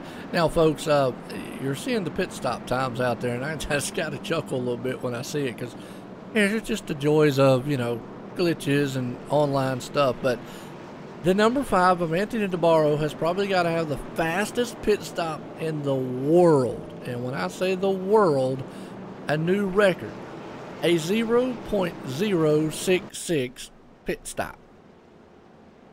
Yeah, I wonder what went wrong there, because he did get 4 tires. So I'm wondering what happened to the timing. You know what? I want to meet his crew, and I know a lot of NASCAR drivers or teams out there would love to see who he has on his team to be able to pull off a pit stop that quick. But, wow, don't know what happened to the time and score. But, yeah, folks, your eyes weren't deceiving you. It was showing a blistering pace. Still didn't get him out front, though. Yeah, I was going to say, could you imagine having a 0.0 and still not getting the lead? I wouldn't tell too many people, but we just did. Oh, yeah. It's been a good race, though, so far, Harrison. I mean, I think it's been a very competitive race. Yeah, there's been a lot of changes up front, kind of like a novel here, where each chapter just kind of brings a different plot point, and we're seeing a lot of that. And the rhythm of this race has been interesting because it's been changing so much. You know, we've had green laps, but we've had a lot of these more regular cautions that we're used to seeing lately. Only 4 last week. I think we're already up to 6, but I'm not sure about that. I'll have to do a count. But it's just been ever changing. It has, and then a lot of times the cautions will bring about some of it. But the last time we did a race summary was only 2 lead changes. We've completed 88 laps. Malik Ray's out front of 135. Well, we've had 10 lead changes now with 6 cautions. So that's what we were talking about. A lot of stuff been going on up front. Yeah, it really has been changing constantly. Malik Ray, that last run, DeBarro was showing speed there as he got up to 2nd at the end of the most recent run. And I have to think that Malik Ray might have been just kind of going as hard as he had to, but I'm really curious to see how he matches up with all these drivers when they kind of go with the same pacing.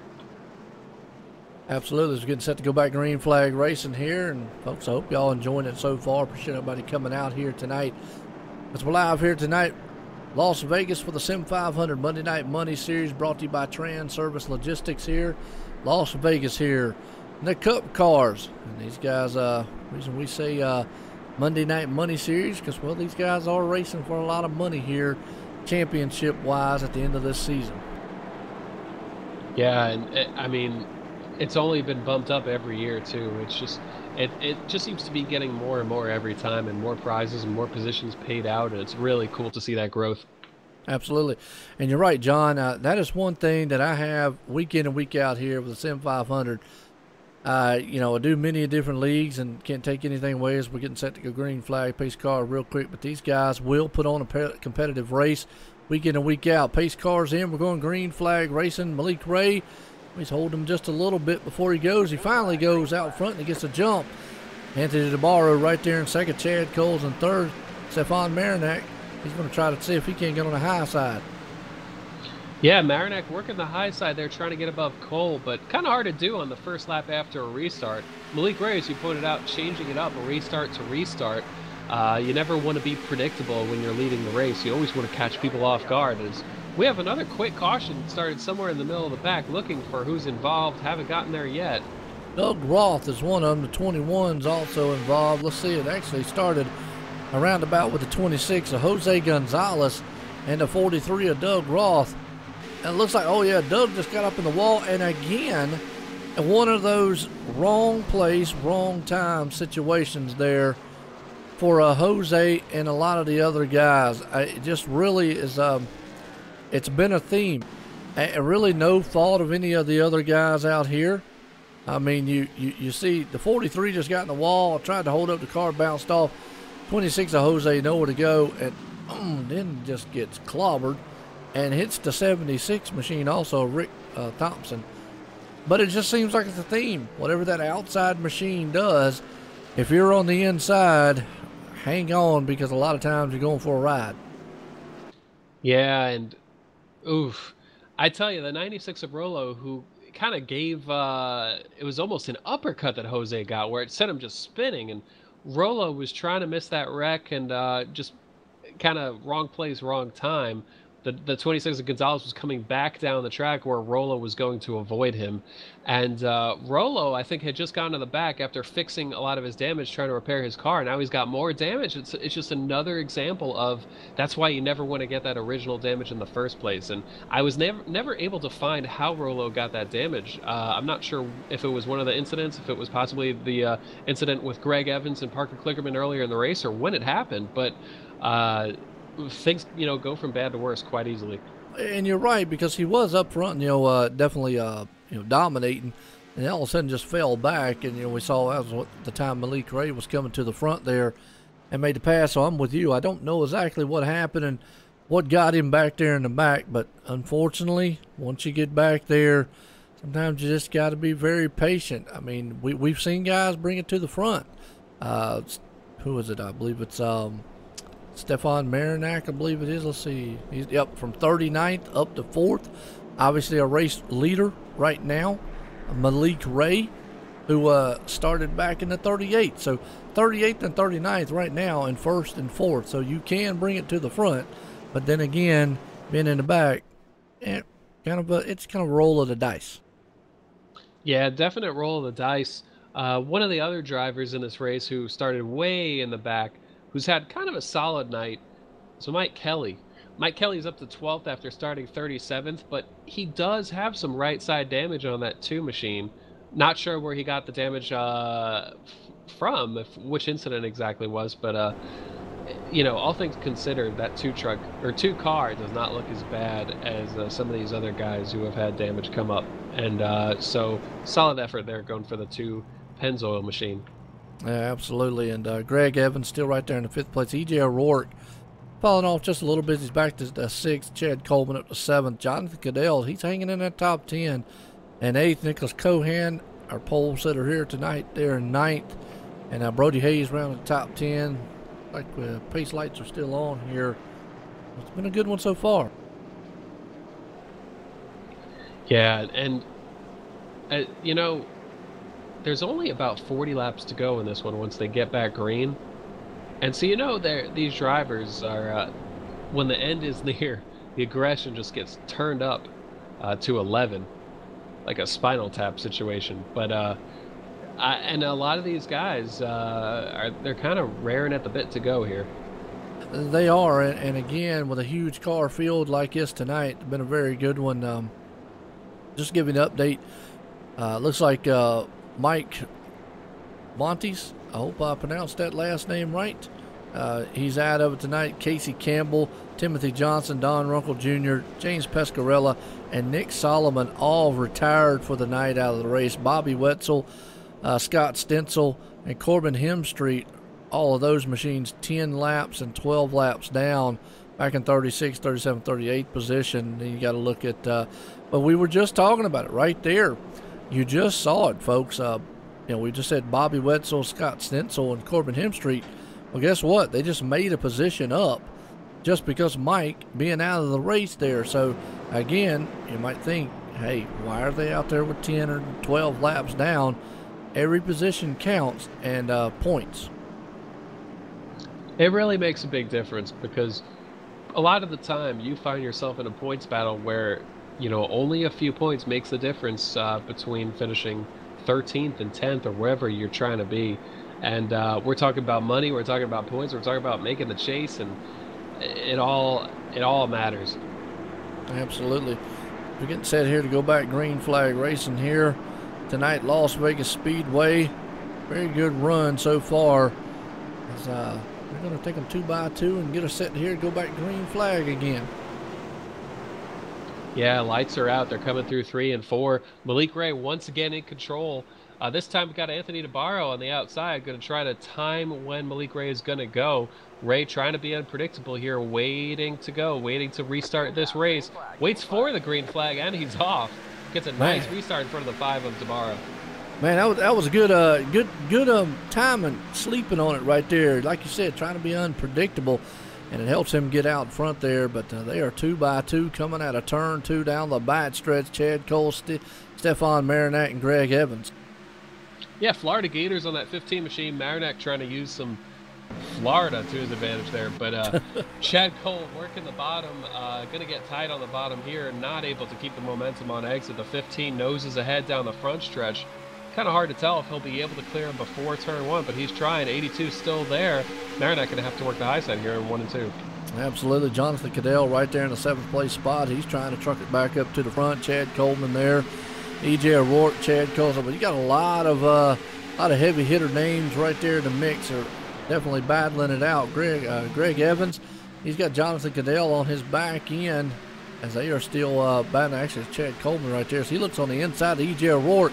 Can't quite get it done as they come across the line. Complete lap 97. Oh, excuse me. Complete lap 97. We're at lap 98 now, 135. Yeah, Coleman in that battle you just mentioned, no damage that I can see on that 20 car. So that Ford's one of the cleaner cars that we've seen kind of in the mix. Seems like everyone's got a little bit of something going on lately. Greg Evans even a little bit of damage there, running 6th. EJR Works car is pretty clean. Same with Chad Cole. So actually pretty clean up there for the top 5. Just seen a little bit of damage for a lot of these guys who were running up front earlier. And it just goes to show how much that's worth here on a big track like this where aerodynamics are paramount. Yeah, absolutely.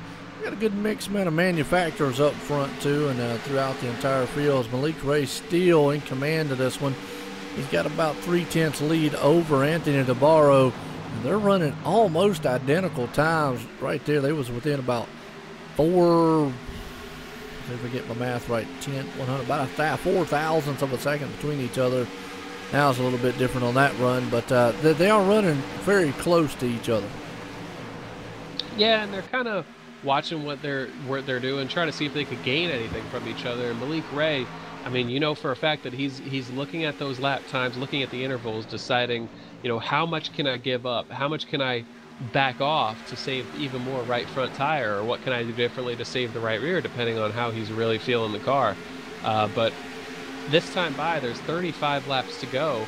They can make there wouldn't be a pit stop needed. And with this short amount of laps left, they're going to be trying to they're going to avoid a pit stop is what I'm getting at. Stefan Marinak up to third. Looks like he's pushing the car a little bit more aggressively than the cars he's around. And Marinak is another driver who hasn't raced DeBarro a heck of a lot in this race at Las Vegas. So kind of a comparing strategies just right there. Well, and you mentioned it too, and I got to chuckle a minute because the man out front started, what was it, 38th, and then the man in third place started 39th. So two of the guys who started in the very back of the field are up there first and third, and Stefan actually looking to try to take that second place spot away from Anthony DeBarro, who is hanging on to it. He started in the fifth place. So folks, it just goes to show you the amount of talent, skill here. I mean, obviously you got to have a little bit of luck. We are in Vegas and you got to roll the dice a little bit, but they were able to avoid a lot of the problems, get those cars up front and be patient.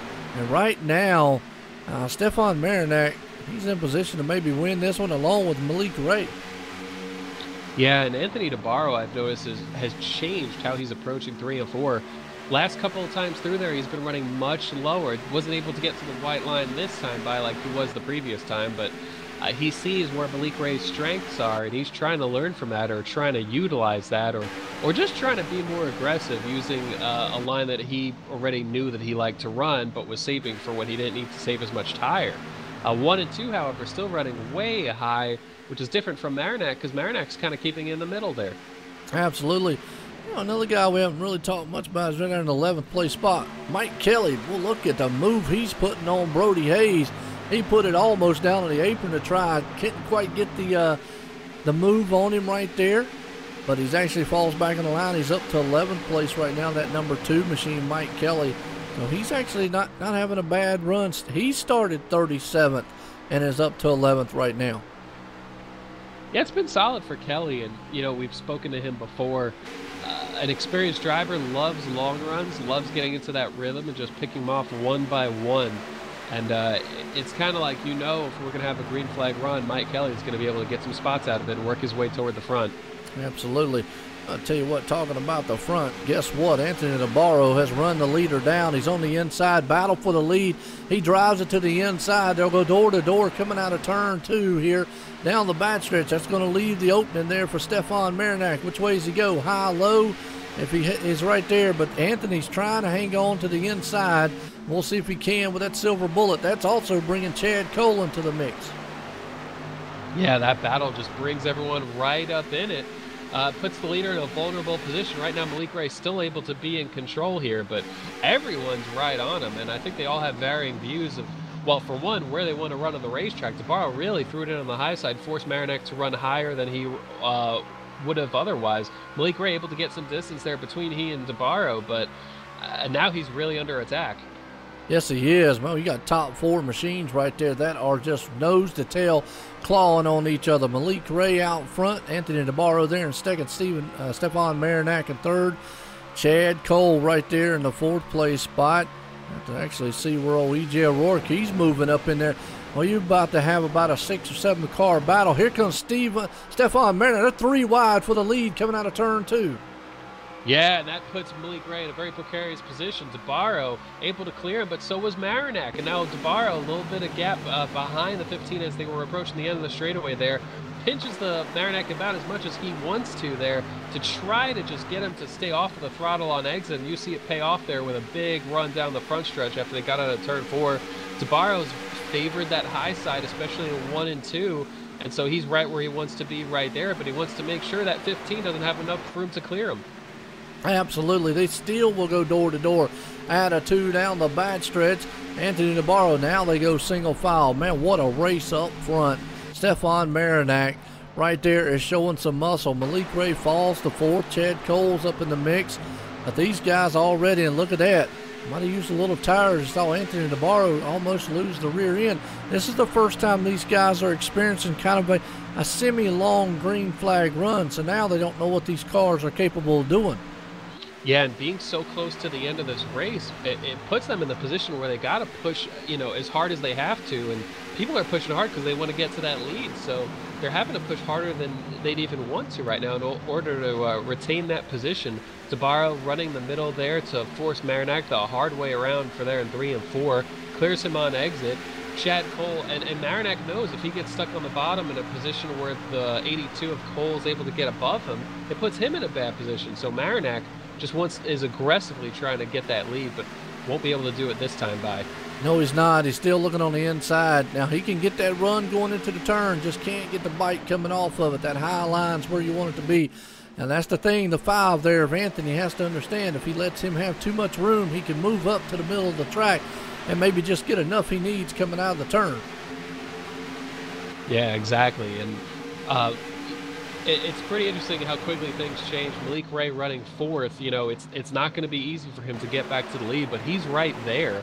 All he needs is a little side-by-side for 2 rows deep, and he could get in the lead in 1 lap. So staying within range of those leaders, the leaders continue to race. DeBarro working the high side, working that middle. Marinak right on the white line, trying to find every bit of grip that he can, just not able to get on the gas as early as he'd like because of how tight it is in turn 4. Yeah, it is, and you saw right there the wiggle by Anthony DeBarro might help actually Stefan come into the turn here. He's got the middle. Looks like right now he's got the lead. If he can just slide up, he's going to take it coming out of 2. That left the door. You saw, like I say, you saw Anthony wiggle just a little bit coming out of turn 4, and it was enough that he needed right there. Yeah, and DeBarro under pressure now from the 82 of Chad Cole, with Malik Ray trying to work underneath the 82 of Cole. And that brings the drivers behind them a little bit closer, who are, you know, not stuck in a side-by-side. EJ O'Rourke just a little bit too far back right now to try to capitalize on that battle for 3rd. But O'Rourke and Evans right there. Chad Coleman's behind them. So 5th, 6th, 7th, kind of been the same it's been for a number of laps now. Malik Ray shoots to the outside. Chad Cole goes for the crossover for 3rd. And now Malik Ray on the outside. Yeah, it is a crossover. That would you have thought at the beginning of this race that would have been sitting here saying guys starting 38th and 39th will be up here contending for the win. It just goes to show you that anything can happen here at Las Vegas. It's the gambling city, and they definitely are gambling. As the lap traffic right there almost cost Malik Ray and Chad Cole and Anthony DeBarro. They're going to almost take it 3 wide out of turn 2. Yeah, and Jose Gonzalez didn't back out, so that 5 DeBarro had to exit 2 a little bit lower than he would have wanted. Nothing Jose really did wrong there. It's just kind of a luck of the draw of where you catch people exiting the corner. Malik Ray trying to work that bottom to get around the 5 of DeBarro, which he wants to be able to do fairly quickly because 20 laps to go. If you're only a couple of hundredths or at faster than the leader, you're going to need to give yourself time to catch back up to him. Marinak kind of able to run at his own pace right now, and he's running the middle trying to preserve what he's got in case he needs to fight off another charge. And right now the charge might be from the number 1 of Malik Ray. He's on the inside, the 5 of Anthony DeBarro. They're going to battle, like you said, less than 20 to go here. It's go time, and business is going to pick up as almost contact between the 1 there, Malik Ray and Anthony DeBarro as they come out of 4. Give that lap right there, though, the second spot to the 5 machine as they cross the line. They still will go side by side into turn number 1. Will Malik get enough of momentum to get him? But the crossover coming out of 2. Oh, yeah, nice gap there. He gets a little bit defensive down the backstretch, but that 1 of Ray's got to go up the track to give room. DeBarro drives it into 3, trying to do the same thing. Slides up in front of him. That's textbook slide job, but the 1 of Ray crosses him back over. Double crossover. Wow. Man, I tell you what, Harrison, right now they have just both crossed each other over, and that's going to put him in. Oh, Malik got loose down on the apron. That's going to leave the door for Chad Cole right there. I think they are using tires up, and the man who is loving this, Stefan Marinak. He says, fellas, keep battling what you're doing. I'm going to just run my race up here right now, and those guys back there, the more that they run like they are, the more they're tearing up those tires. And as sideways as Malik Ray was going down the front stretch, I couldn't believe he didn't lose more momentum than he did. He was able to get side by side for second again in the very next corner. So that was some impressive driving. Absolutely. Greg Evans in the grass back there in the back. But I'm going to tell you, we just talked about it. Look at this in 5th place. The number 2, Mike Kelly, has been able to pull it up here and rumbling, coming to the front. As I say that, we're starting to see these guys lose it because, folks, this is the longest green flag run we've had of the race. These guys do not know what these machines will do with the older set of tires. They've all had new tires at the beginning, But guess who's back side by side for the second spot? That's going to be Malik Ray and Anthony Navarro. They're back at it again, duking it out. And they're coming up on a lap car where Malik Ray's not going to be able to run that white line, but looks like that's quite all right. DeBarro gives him more than enough room, and Malik Ray actually able to clear DeBarro and back into second as they work around Patrick Colby. And so Malik Ray now just desperately wants to hold off a charge from DeBarro and get into a rhythm to see if he has anything for the leader. But I tell you, last time by, that lead was just over a second, and I think it grew a little bit more this lap. It did, and we're looking at the lap times now that he got by. Malik Ray is a touch faster than Stefan up front, and he's a little bit less than a second back. Does he have enough time? He's got enough time to do it if he keeps doing what he's doing and doesn't make a mistake up there, but he's going to have to be mistake-free to get up there and try to run him down as Anthony Navarro falls. But again, I just got to say it again, Harrison, the top two guys, Stefan Marinak out front leading, Malik Ray in second. 38th and 39th starting position, folks, are 1 and 2 right now in the race. That is just a testament to driving skill and patience right there. And Malik Ray just knocked a 10.5 off. Like you said, impressive, especially in a race where we've had more cautions than usual. There have been people caught up in a lot of incidents, not of their own making, but these two were able to avoid all of that, get right up to the front of the field. Malik Ray, a 10.5 better that last lap. This time by, they're in the low 32-second range. This time, Malik Ray runs a 32.22, leaders at a 28.600. So that brings it to just that 0.8 of a second lead for Marinak. So that's shrunk 0.2 in the last 2 laps. Well, don't blink too fast. Another guy on the move is up in the 4th. Mike Kelly there in that number 2. He's putting down some bad fast lap times. He's on the inside of Anthony DeBarro, and I think Anthony's used up the tires on that machine here. As that 2, well, he's going to try. They pinch each other coming off of turn 4, and that high line's going to rumble a little bit there for Anthony. Yeah, and Mike Kelly's peaking at the right time. You want to peak at the end of these things, and to say that right now is when he's peaking would be an understatement. These drivers haven't been around him all race, and they are seeing just how much speed that 2 car has right now as he's working under Anthony DeBarro, who I swear I thought he might have run away with the win here a few laps ago, but it just shows you how quickly things change. Kelly trying to clear the 5, not able to yet. I mean, I'm going to tell you what, Harrison, awesome battle right there between those 2 machines. Mike Kelly, just impressive what he's done all race. Impressive what Stefan Marinak and Malik Ray has done. Stefan starting up, starting this race back in the 39th spot, and Malik Ray, folks, just to give you an idea, starting in 38th. So they started pretty much side by side, and now 1 and 2, along with Chad Cole right there, who started second. He's sitting in the 3rd. Mike Kelly, though, 37. So you've got 37, 38, 39th place, 1, 2, and 4. And that is really impressive, and it's a great sign when you're able to do that in this league, to have a bunch of people start in the back and have it not affect their chance at the win. Absolutely not. What's up, George, out there? Brock, how you doing out there? What's up, John? Want to appreciate everybody. I see Gary's out there. Definitely have to insert Vegas pun. Yeah, go time, no doubt about it. Got to roll the dice out. But right now, Stefan Marinak has got a 1.3 second lead over Malik Ray. And my youngest one over here, he agrees with it. Yeah, and that lead just really started to grow.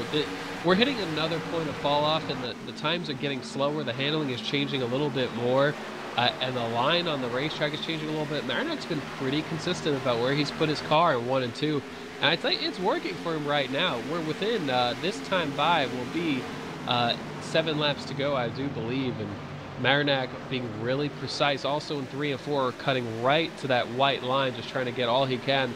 Fishdale's a little bit on exit at turn number 4. This time by, we'll see if Malik Ray was able to gain anything.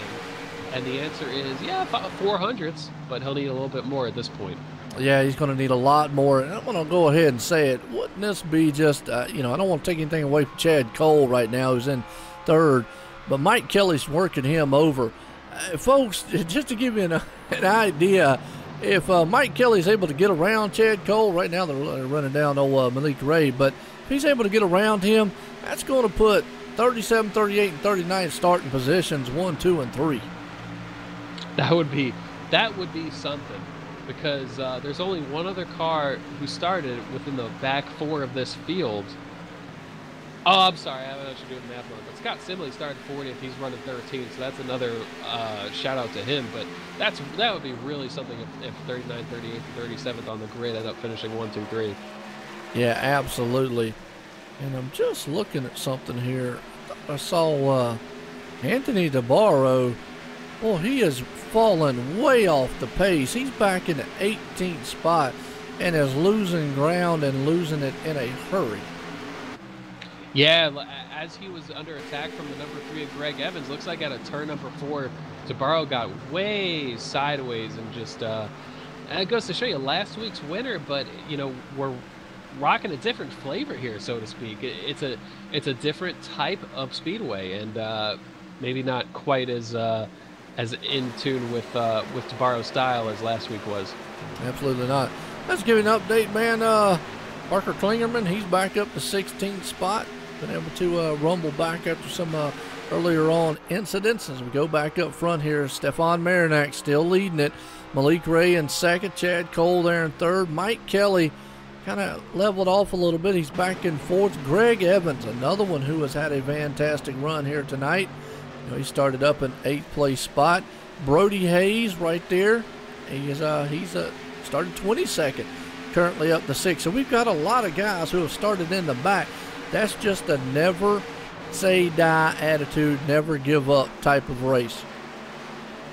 Yeah, you know, and I tell you, these guys all did it in such a methodical way too. They weren't rushing themselves. They knew they had the time. They knew they had to play it smart, and it's really a ringing endorsement of pacing yourself when you have to pass a lot of cars, because, you know, they were not up there on lap 20, but they knew they could be.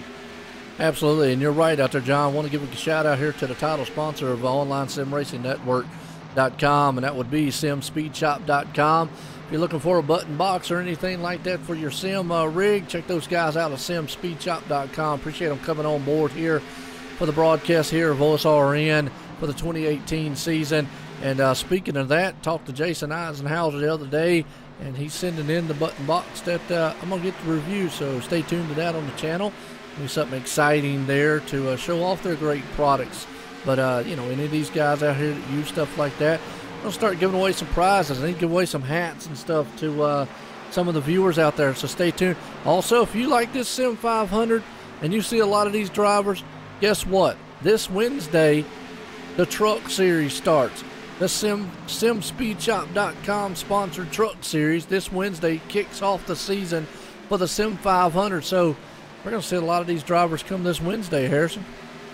Oh, yeah. A lot of them really like the feel of the truck, and they really like competing multiple times a week. So it's a perfect fit there. We're hitting the final lap now. Hard to believe. Malik Ray not close enough to do anything with Marinak.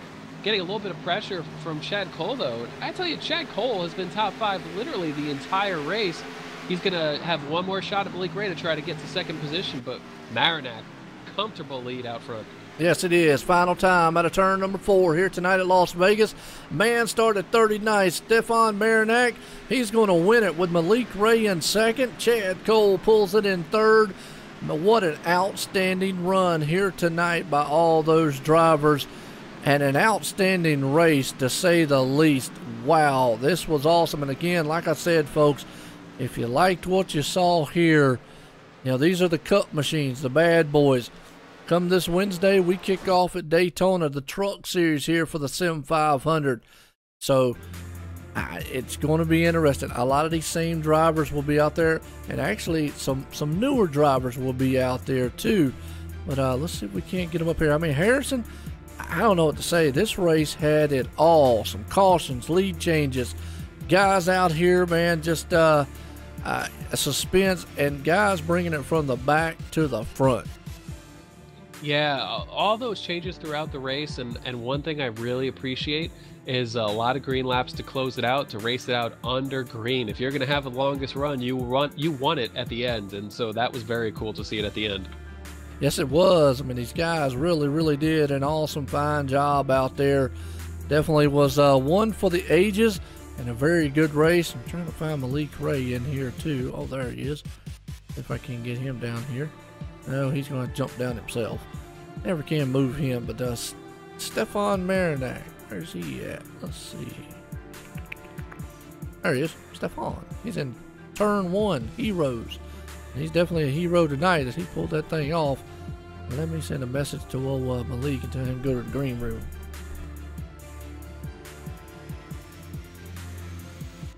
Yeah, that was a win that I wasn't quite expecting early on, but once we got a good look at Marinac's speed and his prowess coming through the field, yeah, that was some finish. Well, absolutely. Well, let's bring up our third place man. That would actually be Chad Cole.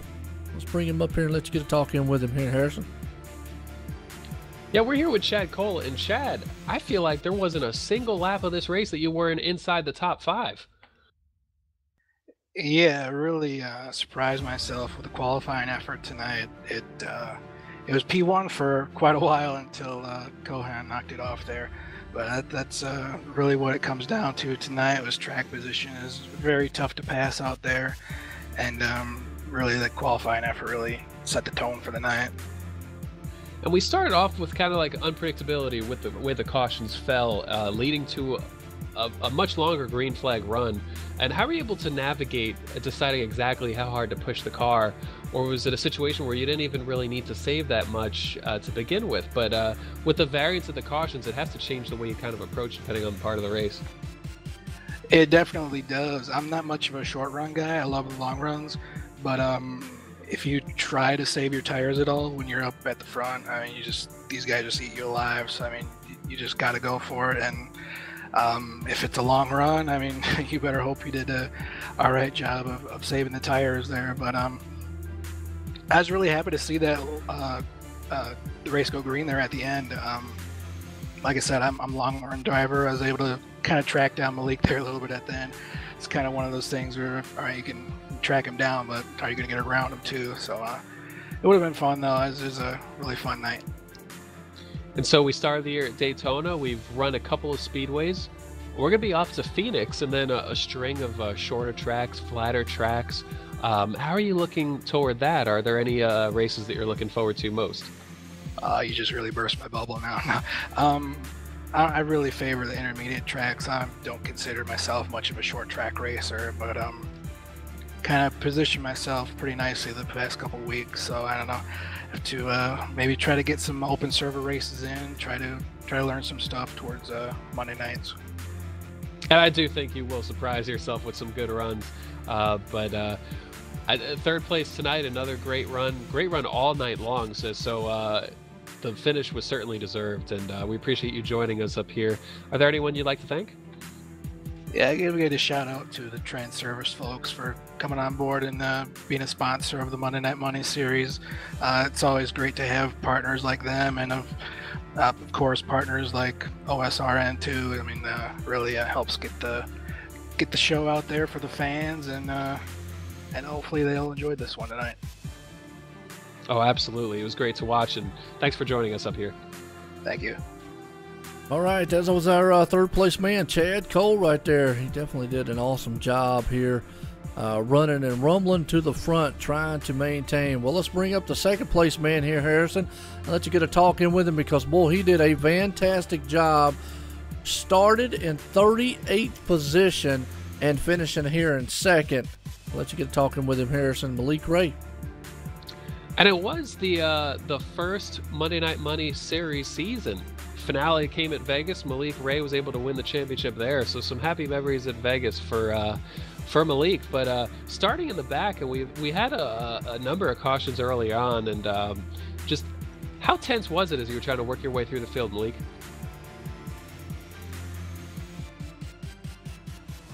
Tongue-tied. He's in shock. I mean, to come from 38th, I'm not sure if Malik, he might be having a mic issue or he might not be there right now, but Malik Ray, do you copy? We might have to try to get back with him a little bit later. Yeah, well, yeah, okay, now he's back up. We'll see if he talks this time. Hey, Malik, you get your mic working? Man was so fast he blew his own mic out. on the track. To his credit, he was here, just an unexpected issue. Yeah, well, hopefully we'll get a talk in. I'll tell you what, we'll just go on down here. We'll give him a minute, see if we can work out that. I know he can hear us. We can't hear him. We'll let him drop down to the green room right fast. But I'll go on down here to Victory Lane, and then we'll try here. And after we get done talking with Stefan and our winner tonight, and I'm going to tell you, between him and Malik bringing it to the front, amazing run. But Stefan Marinak, Joe White in the booth, got a copy? Yes, sir. Well, Stefan, I tell you what, can I ask how good that machine was to be able to bring it to the front, and what kind of patience did you have to know to come from 39th to bring that thing all the way to the lead? Yeah, I think it was a combination of things. I started in the back kind of on purpose tonight because I figured there'd be some early wrecks, and sure enough, there was. And after a couple of those early wrecks happened, I think I ended up like 20th, 18th, somewhere around there. And kind of just got stuck back there for a lot of the race. And then I started running the middle lane in 1 and 2, and I was able to gain a ton of time on people. And a lot of people were getting held up behind other cars. It was really tough to pass, and I was able to use the bottom lane to kind of get around people. And it ended up actually saving my right front tire, which helped me once I got up front. And we had a long run toward the middle of the race, and I ended up getting up to 3rd and just decided to run that line for the rest of the race, and that ended up being what got it for me. Well, at what point, I mean, starting in 39th position, at what point did you think you really had the car to beat these guys tonight? I mean, it's just a stacked field of talent out here throughout the whole entire field and race here at Sim500. But at what point did you know, hey, look, I got a shot to win this thing? Yeah, it was when I started running that bottom. I was able to pass cars, and not a lot of people were really able to do that. And like I said before, I got up to 3rd on one of those runs, and I was actually gaining a little bit on the leader, so I kind of knew it then, and got cycled back a little bit on the pit stops, but was able to come back through there. And Malik and Anthony DeBarro kind of ruined their tires there racing with each other, and I got by them, and they were never really able to catch back up to me. Absolutely. Well, definitely pulling it off here for the Sim500 Monday Night Money Series presented by Transervice Logistics here in the Cup car tonight. Winner tonight here, Stefan Marinak. You got anybody out there you want to thank? Yeah, I think I had a little bit of help tonight. My Uncle Jack actually passed away Saturday, and he was a big Florida Gator fan, big racing fan, and I think he was helping me out tonight. I mean, this is my first Sim500 win ever, so it's pretty big. And I also got to thank all my teammates, Turn 1 Heroes. It's a really great team to be a part of. Well, first win, and what a way to do it, coming from the back to the front and dominating like that, leading 24 laps. Again, congratulations on the win tonight, Stefan Marinak. Thanks. All right, well, I'll tell you what, I think Malik Ray has gotten his mic issue fixed. Just poked him and told him to come up here. So, Harrison, we'll let you get a talk in with our second place man here tonight, Malik Ray. Oh, yeah, and it does seem to be fixed. And Malik, I tell you, when you're coming through the field like that, how's the tension? Do you have to approach things a little bit differently based on kind of what you expect from the crowd around you, or do you just kind of go with the flow and see where the holes open up? I have to race each and every one, differently, because I've been in this league long enough and I know how certain people drive. So it's just I have to approach every car that I get to differently whenever I catch them. And we saw a lot of line variation, especially in that lead battle. Is there anything you noticed that you would have done differently had you gone back, or are you just pretty happy with the line you were running? I would have never tried to save tires like how I did at the end, because I think around like 20 or so to go, I just started saving my tires, and I was fine with dropping back to 2nd or 3rd, and then like whenever I got to 3rd and we got around 20 to go, I started trying to go, but I was having a battle with somebody. I don't know who it was. So if I had known that it was going to be that hard to pass, or that he was going to race that hard, then I would have just never bothered saving my tires to begin with.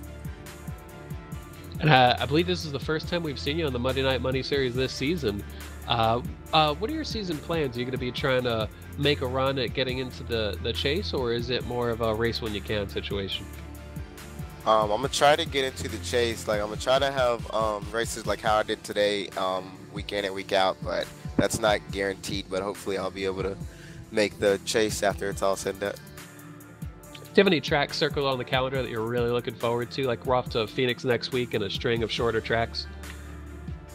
Phoenix, Pocono, Auto Club, and Darlington. Sounds good. Some of my favorites in there too. But I tell you, coming from the back, great run, great finish, and thanks for joining us up here. And is there anyone you'd like to thank?